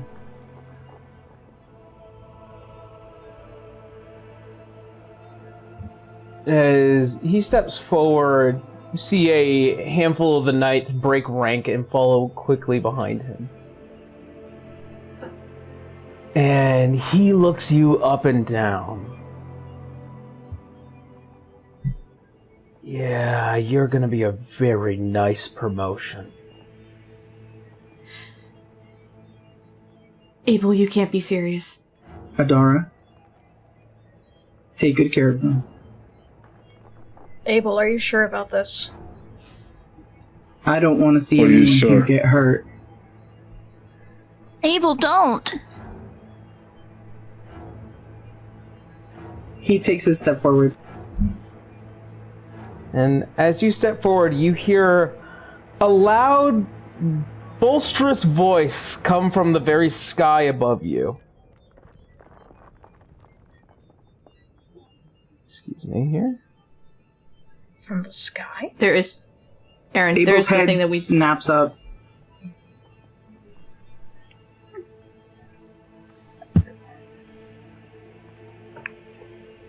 As you do, you see, looking up,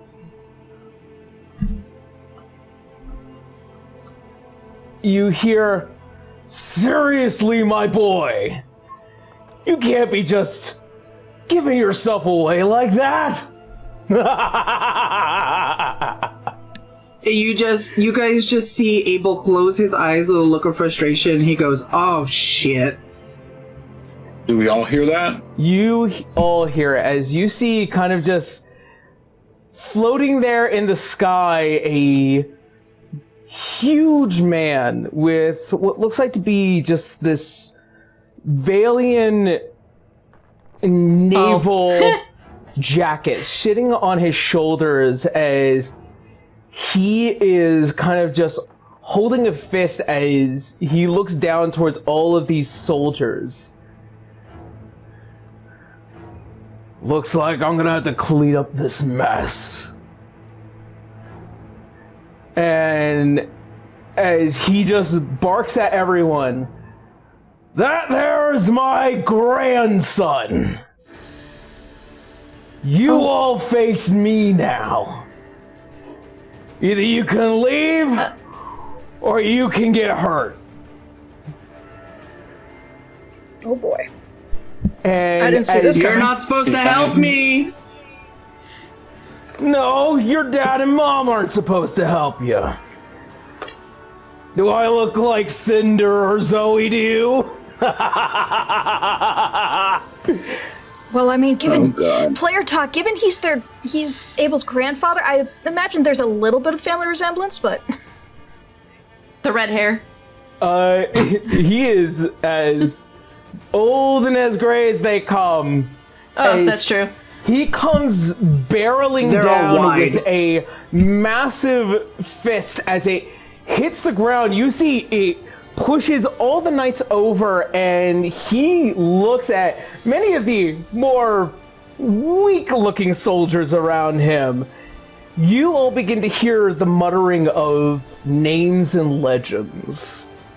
The Sea King, the Mad Dog of Volenstar, or of Vale, the man that is truly a paragon of humankind. You see as Regis Reginald Rathmore take the field.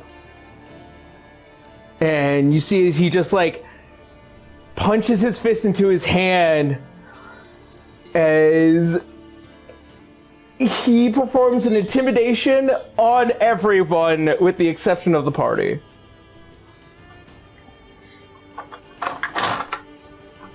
Do a couple of dude, your grandpa's really cool. Yeah. I'm assuming No, we're still he's gonna have not. that time for the thing, right, Aaron? yes. Before this ends. Yep. Okay, thank you.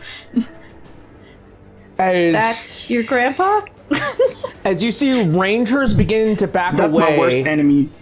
As you see an arrow get fired off entirely by accident, it hits his shoulder and it breaks on the jacket. And he just... And as he I don't know, turns dude, around, that was pretty cool. as he throws a fist, you see almost as if compression and air as it expands out, and this is actually one of his monk abilities. He can throw a fist from 40 feet away. So Abel's grandfather is One Punch Man. As it hits that poor archer, it knocks him into a tree, knocking him out.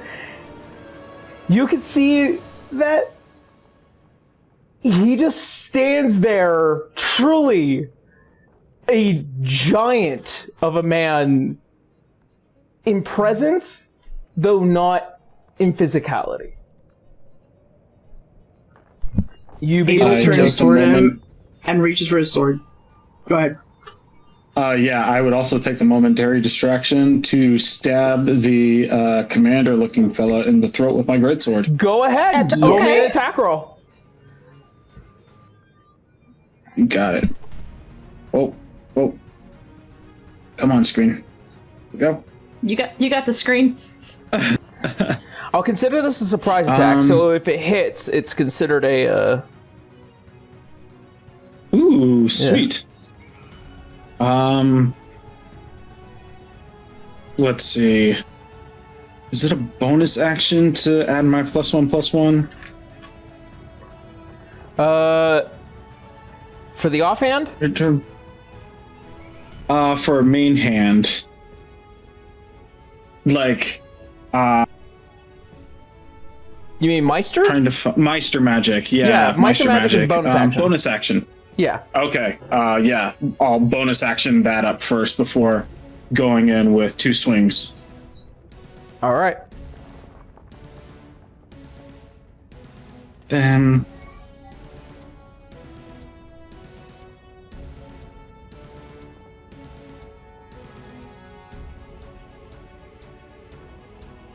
Macros aren't working. Where's the dice? Roll d20 plus. What do you mean? You're just attacking with your greatsword. You just clicked the greatsword. I click it and it drops down like a menu.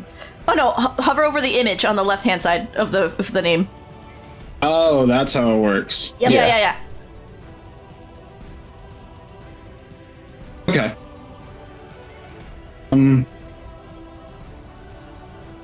+1 for Meister magic. Yeah. Oh no! No.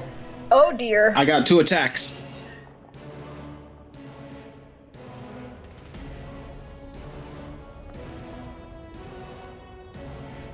That one does hit. Oh, cool. Yay! For 15 slashing damage. As you with your greatsword you go Oh wait, and those were at advantage, you said. they would be because you're surprising this guy because he's entirely distracted by, oh god, a legend is here. So Okay, that's so that the would have first been the one. first attack then. So I get to Yeah. roll Give it a second shot. twice more for the second one. Ooh. So that one is a 21 or a Nat 20! Nat 20 No, to it's hit. not. Wait, is that? No, it's not a nat 20. It would glow green if it did. But it does hit as you I thought it was a nat 20, my bad. go and make...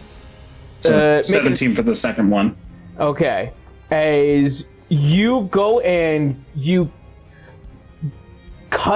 hit the clavicle first as it hits Captain Garrett as he's just and with a quick shift of the blade you go straight for the throat and you cut all the way down right before it hits the esophagus and he backs away good as lord. he jumps back and now there's just blood pouring out from over his armor and he's kind of just holding the wound there in kind of just the panic of it all.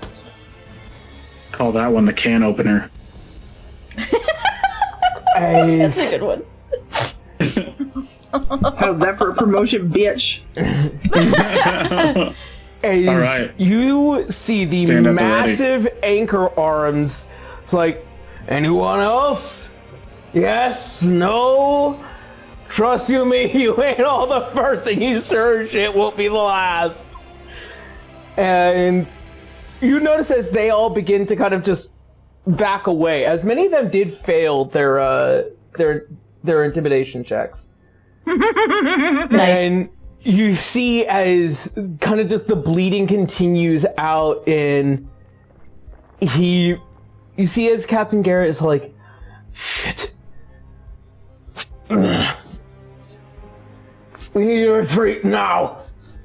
We won't win this fight. Have you yet, boy? As he kind of commands them all as they all begin to run south now.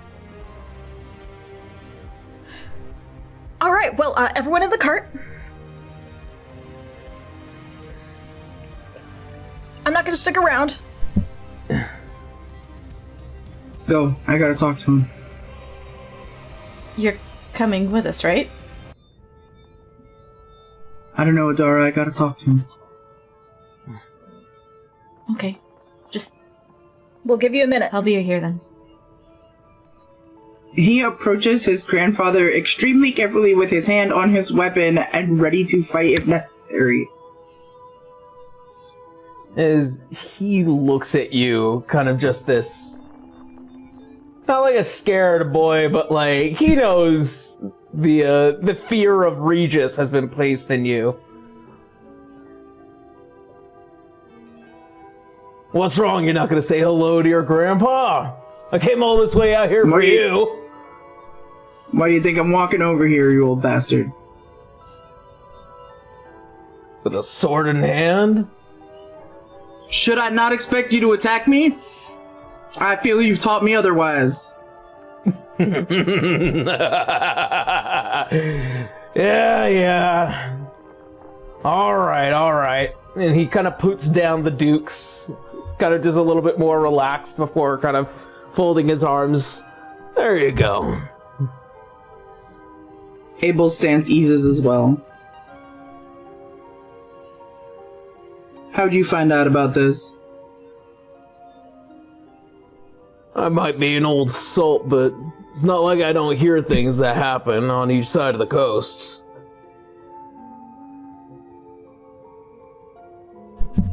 You could have let me go. I would have handled it. No, you would have gotten yourself into a lot more trouble. And then I would have to save you then again as well. Maybe I like trouble and maybe I gotta learn. Sonny, this is more than just about you wanting to like trouble. You can't afford that. And you and I both know you can't afford to lose the time either. I couldn't afford to let them get hurt either.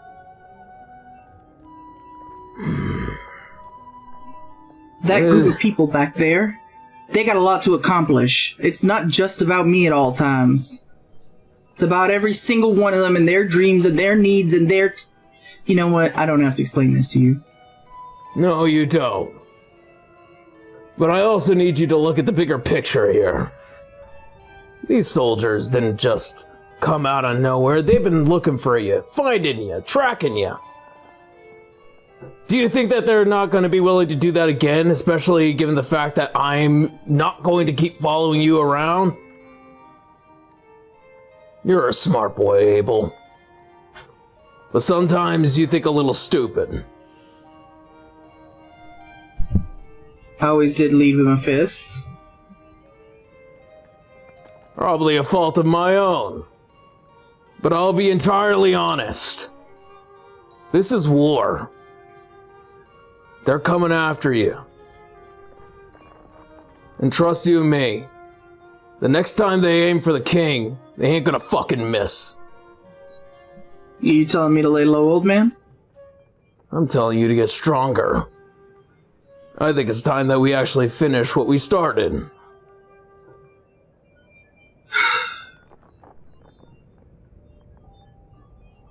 If you want me to go with you, then you gotta give me a minute to go and let them know.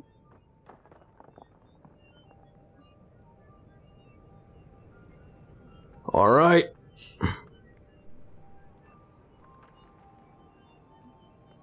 I'll be back.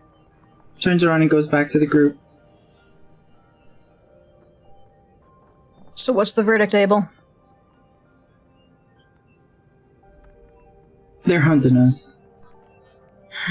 I'm surprised. if I stay here with all of you, they'll keep hunting us. And there might not always be somebody willing to step in and do what my grandfather just did, so I think, for now, I'll step away.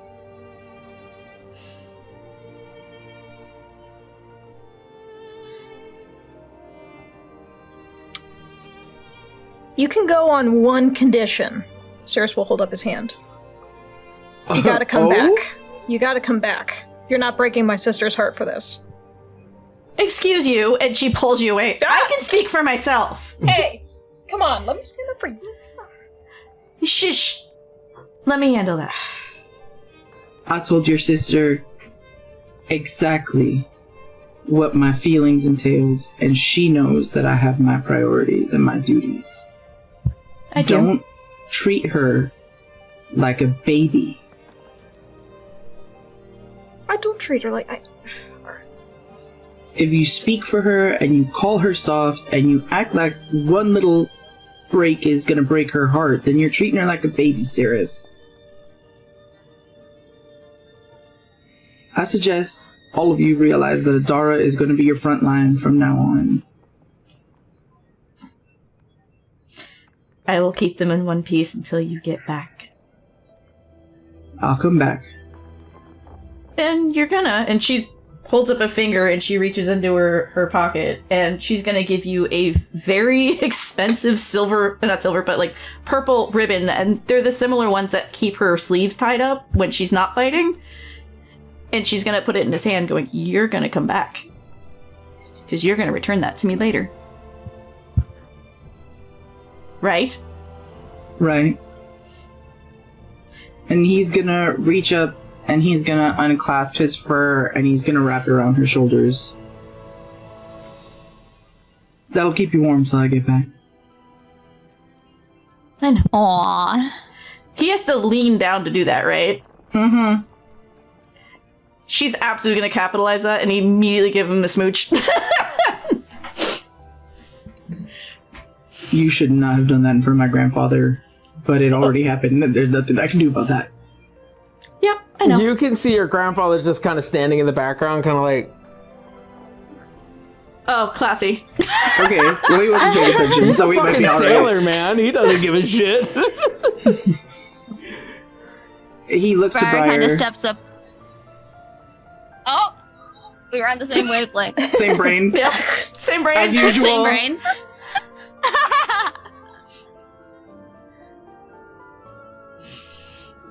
You're really leaving? Just for a little while. Try not to be too much of a brat. Let up on Ian a little bit. I'm gonna be an even bigger brat just because you said that. Alright, well, I tried, y'all. She can aim at me, it's fine. You can see as Ian's like just like, oh, please don't even worry about that. Please don't involve me in this.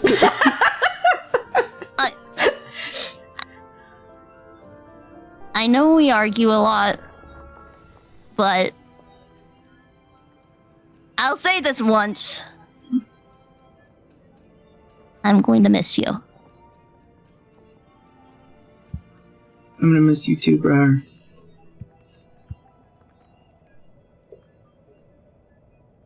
He's gonna give her a quick side hug and just take the damage. Actually, if he's taking damage anyway, does it matter the length of the hug? No. Once every 6 seconds.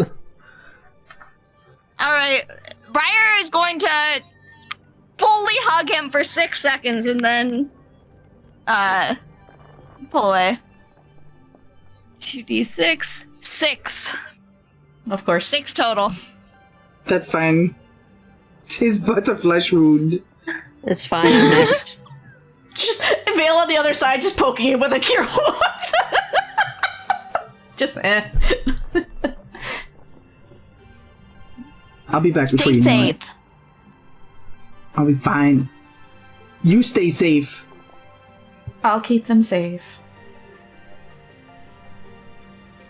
Cirrus, take good care of the Ven Reaver and take good care of the group. Well, at least you're not here to give another ding in the side, so... Oh my gosh, Sirius. I'm poking When I get fun. When I get back, I'm throwing it off a cliff. You better fucking not. This thing's expensive. He just walks right past Sirius to Vale. Fuck you. Gonna miss you, man. I'm gonna miss you too. Vale, I hope you find what you're looking for.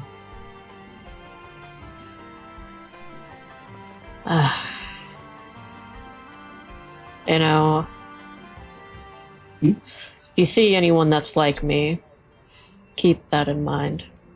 I'll let you know immediately. I'll still have the Echo Stone, so... Good. He gives her a little hug too. Oh, okay. She will hug and cast Cure Wounds.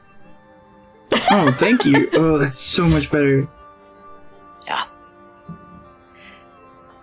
And then he puts out a big, strong arm to Beowulf. Beowulf, Arcane muscles up and claps it right back. Yay! Be Thanks for careful putting that out there, sword in Abel. him. I will. Absolutely. It's still like dripping blood after I finished him off. It's going to be a long journey out there. You sure you want to go it alone? There is strength in numbers. I'm not doing the whole journey alone. I'm just going back to lay low for a little while and train up. I'll be back. Would you like some company? I have company. Points at the man picking his boogers. Yeah, right now he's currently eating some rice crackers in hand that he carried along with him. Just He's so geriatric. It's crazy. Yeah. I'm sorry, geriatric? this man is fucking in his 60s. That's not very old. This is a good group. They will be one lesser without you. It But is they a can good handle group. themselves. You sure you don't want me to join you? They I need would you, be happy Beowulf. to. You're their guiding light. You're the only sane person in this group of teenagers. Excuse me. It's true. Hey, Excuse We're me. grown. Adara's just laughing at that. He was not wrong. No, he's not. He's wrong about I'm me. older than all of you. And you're the worst one. Probably. Well, he's right about that. Yeah. Wow, is Roasted this Briar kid episode. on Briar Day? Pay I mean, attention it's a to new Abel. day. He's the one who's leaving like a huge jerk. Speaking of which, Okay. Adara's gonna pull out her Echo Stone and be like, hold on, and she's gonna tap your Echo Stone. You're not allowed to be a stranger either. I wouldn't dream of it. Essentially, they exchanged phone numbers. Yeah. Hell yeah. Anyone Hey, you else give want me to your tap my number too real rock? quick. Yeah, I'm Yep. tapping. Yep. Tap it. Briar doesn't even everybody. have an Echo Stone. Everybody just We puts have rocks a in the group middle and just chat. tap. It's like Group a chat! fucking iPhone at a networking conference. Yeah. Text you all the gossip. Group chat that excludes Briar. Oh no. Wolf doesn't Perfect. have one either.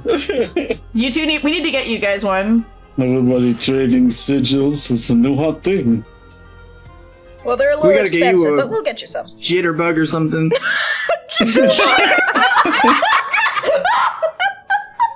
As you see as Regis comes and approaches the group.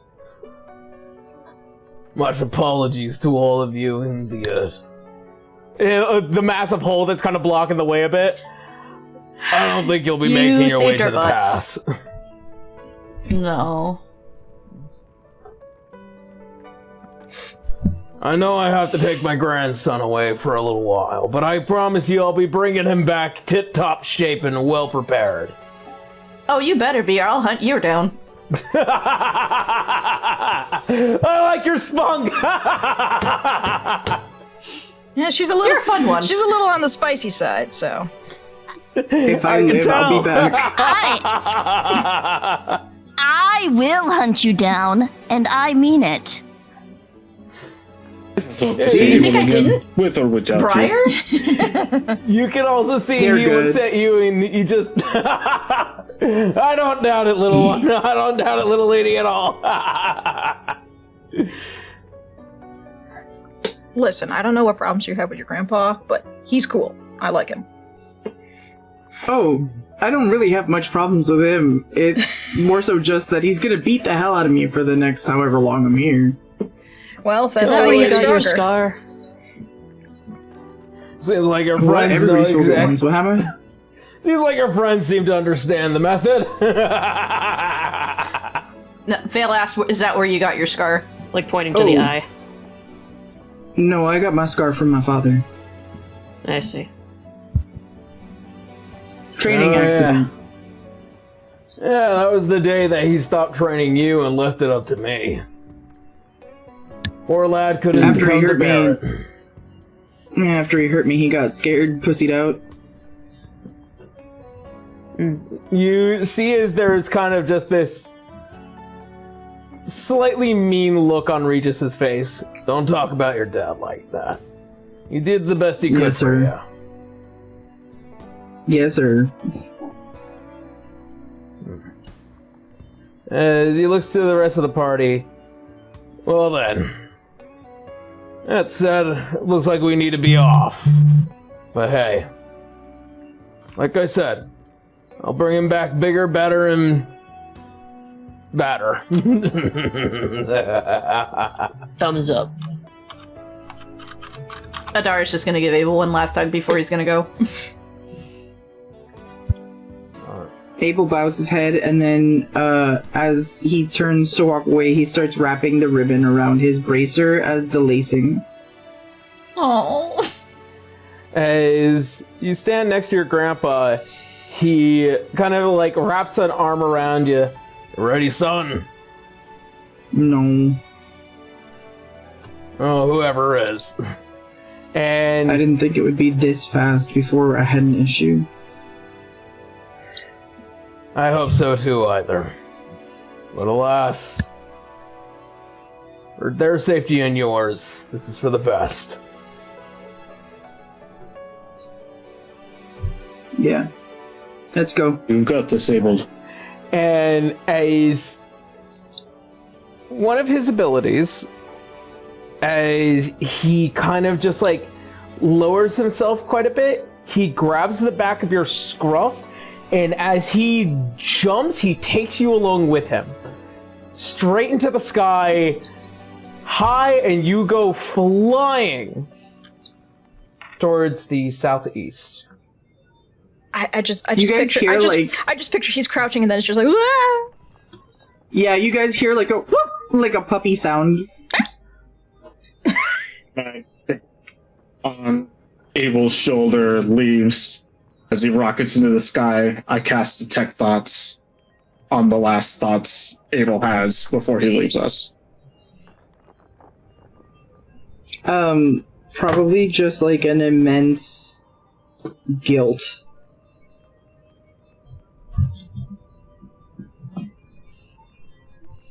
He's feeling less than worthy of the task he's been given, and less than worthy of all the friends he's made along the path so far.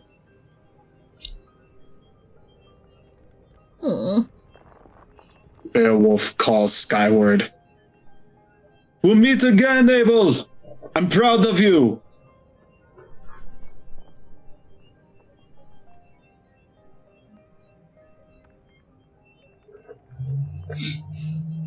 Watch him disappear. Yeah. Yep. Scruffed by Grandpa. We should probably get going before they get the idea to come back. Yeah. By that she means the Orifheim soldiers.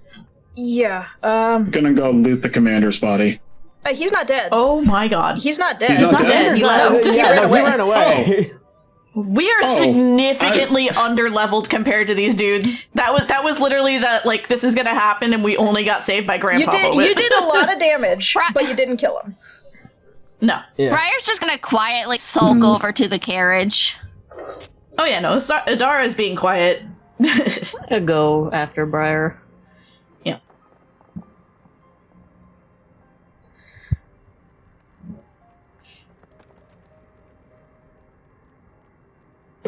Once everyone's piled in, Cirrus is probably going to look over to Tusker. It's going to be so quiet without him. Having a friend take a step away is always difficult. I know the feeling all too well. But I think I understand his journey just as well as I would understand my own. He's doing this for a lot more than just himself. You have no idea. However, it is quite terrifying that those soldiers knew exactly where we were. And I do believe Adara has the right of it. We should not stick around any longer than we should right now. No. Yeah. Adara's actually going to sit in the front of the carriage, you know, the spot between the Ven Reaver and the carriage at this point. Before we take off, Cirrus is probably going to be a little suspicious and probably check over every inch of the cabin, or of the wagon. Of course. Even using detect those... magic to see if he can find anything. You do detect some form of magic. Oh. Scrying is a thing, Cirrus. On the arrows, you detect a faint divination magic in all of them. But also, more importantly, you discover something at the bottom of your carriage. With what looks like to be a card. A gambler's card. The heck? It bears the marking of a night sky. He'll probably look at the card just one side, just like, look at the other side. Is it blank on the other side, or? It looks... On the other side, you see what looks like to be a suit of kings. But both figures are quite different. One is young, while the other is old.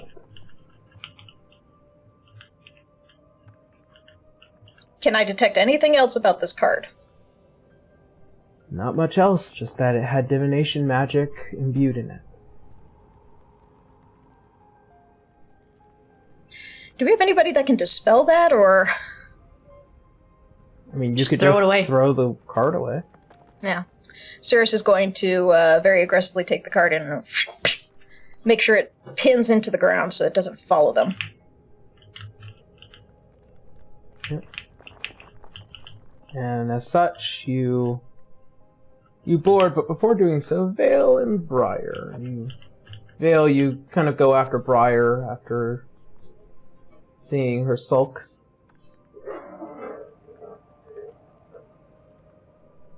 Yeah.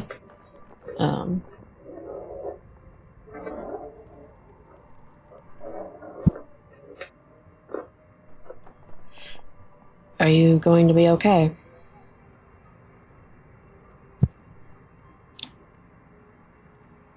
I'm fine.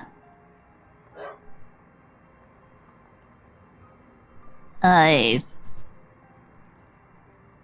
shouldn't have gotten used to it. For a brief period of time, it almost felt like I still had a brother.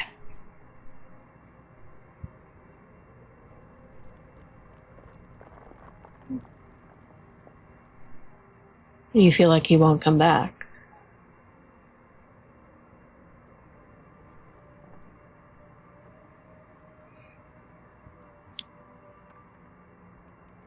I'm sure he will. Perhaps I'm just a bit sensitive right now. That's... I trust him to come back. yeah. I can understand if you still feel scared about it, though. You can use my Echo Stone to communicate with him whenever you want.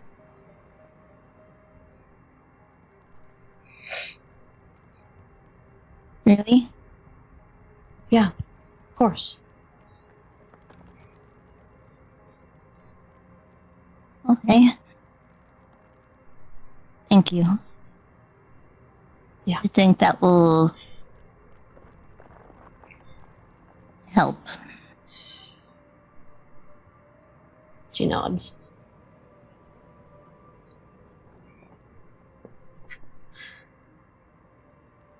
And are you okay?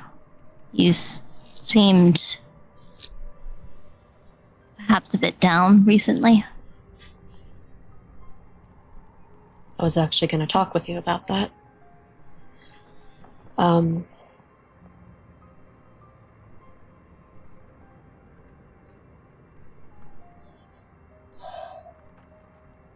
I lost my mother a long time ago.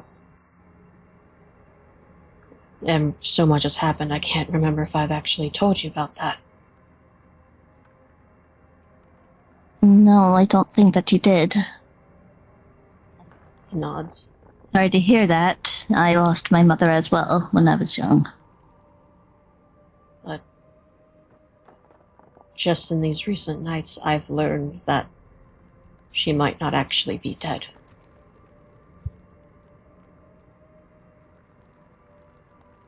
Oh, that would be wonderful. What are you going to do with that information? I want to find her, but I know it's going to be dangerous. Because the cult will be wanting her.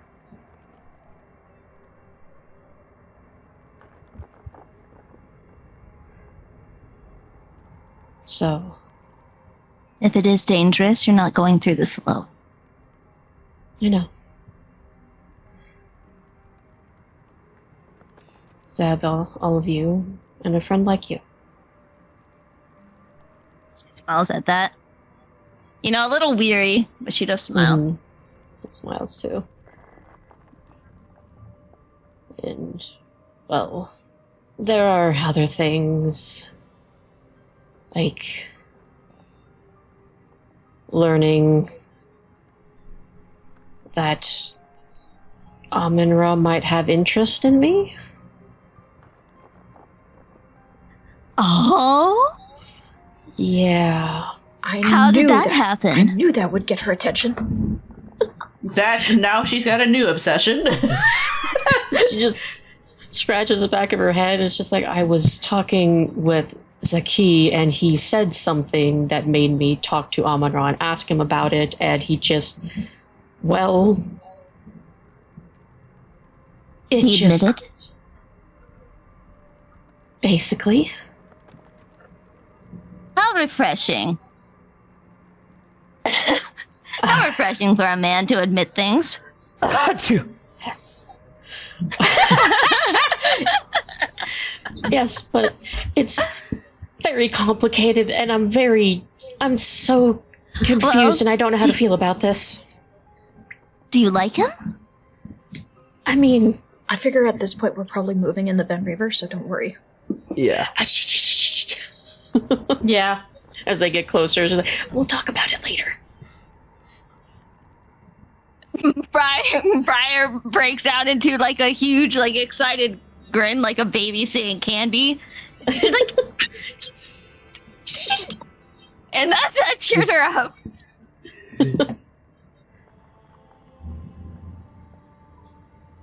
Hold on. Oh, I'm so happy for you.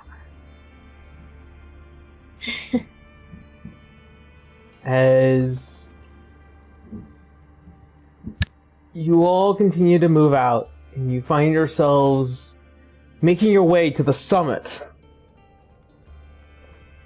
In the far-off ranges of this mountain, as you begin to see snow and ice begin to build, a singular figure walks out. None of you see, none of you witness, but a singular figure walks out as he stares at the lot of you riding towards the summit. As he bends down, he looks and watches. The king has fallen, and so the queen to follow. Will they survive the snowy peaks where many have fallen and furrowed? My, the next age of heroes. How disappointing.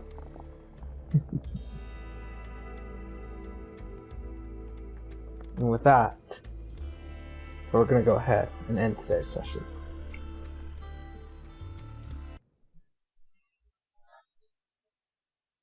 So, Well then.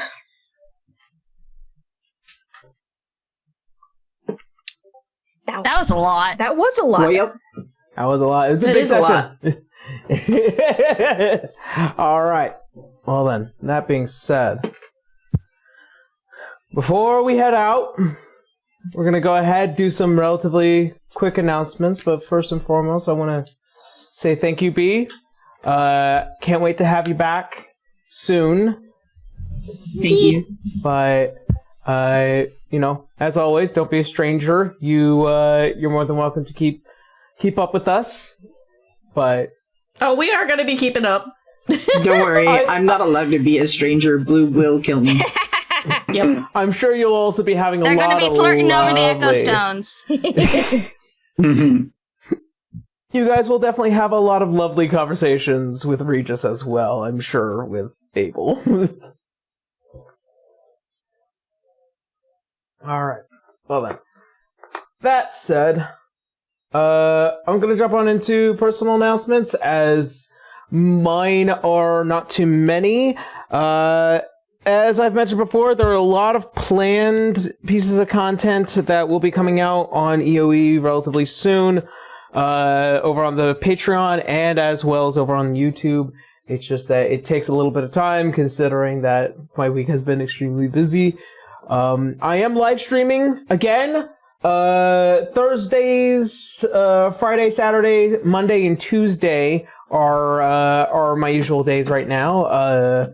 With the exception of every other Friday, because every other Friday is friend around to find out right now. But with that being said, I don't think I have anything else, so I'm going to leave it over to Tara. Hello, it's me. You can find me on Blue Sky Tara Corbin VO or YouTube Tara Corbin. Now I'm gonna go because I stayed longer than I should have because I wanted to be here for B's goodbye. Goodbye, everybody. Bye there. Bye, Tara! Bye, Tara. I'm so glad she snuck into this game. I'm so glad she snuck in. Me too. I guess that leaves it on me. I'm B. It does. I'll be stepping away for a little bit, but I will still be Yeah. making art. You can find me right now mostly on TikTok and Blue Sky at Pastel Werewolf. And yeah, I'll see you guys in a couple months. Miss you. We're I'll gonna miss you, guys B. too. I really will. I see you soon. Bye. It's going to be hard to fill that big old chair. Alright. You guys have someone really, really cool coming in. Yes, we do, but it's still going to miss you. Still can't fit. Still can't fit in your chair. Yeah. That's okay. Don't worry. They'll make their about own that. chair. That's true. Aaron wasn't about to leave me as the only tank in the team. Alright. Blue. Hi, it's me, it's Blue, or Blue Kazanate. I don't have much to really say because he already had said it, half of it every other week we're doing Friend Around and Find Out. We finally figured out the stream together thing, so that was a lot of fun last time. Yeah. Just, you have to use Firefox, unfortunately.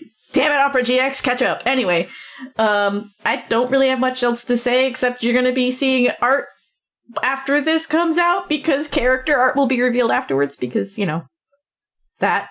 But otherwise, you can see me over on Twitch or on Blue Sky posting art there. I don't really have much else going on, so I'm going to toss it over to Kendra. Hi everyone, I'm Kendra. You can find me under Transient Day, predominantly on Blue Sky or Tumblr, though Tumblr is getting a little less frequent nowadays, now that I think about it.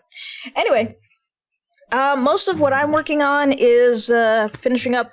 Thank goodness I'm just on my final class for school. I can't wait to be done with that, but also I will be working on a bunch of minis and things. I also have some other artwork that I am working on. I can't say too much about it, but hey, I'm very excited with the art projects, and I'm very excited to show them and show them off to everybody as soon as time comes. So keep an eye out for that. Likely you will see it on the show first, or with any specific person, maybe. Wink, wink, nudge, nudge. Keep an eye on the players. Mm-hmm. Anyway, I think I'm going to pass it on to Uzu then. Hey, that's me. I'm Roguzu. You can find me on Blue Sky. It's so hard not to say Twitter because I'm not on Twitter anymore. But We know we don't look at that hell site. Yeah, we don't go But to the yeah, hell site. I'm on Blue Sky, and I'm on Twitch.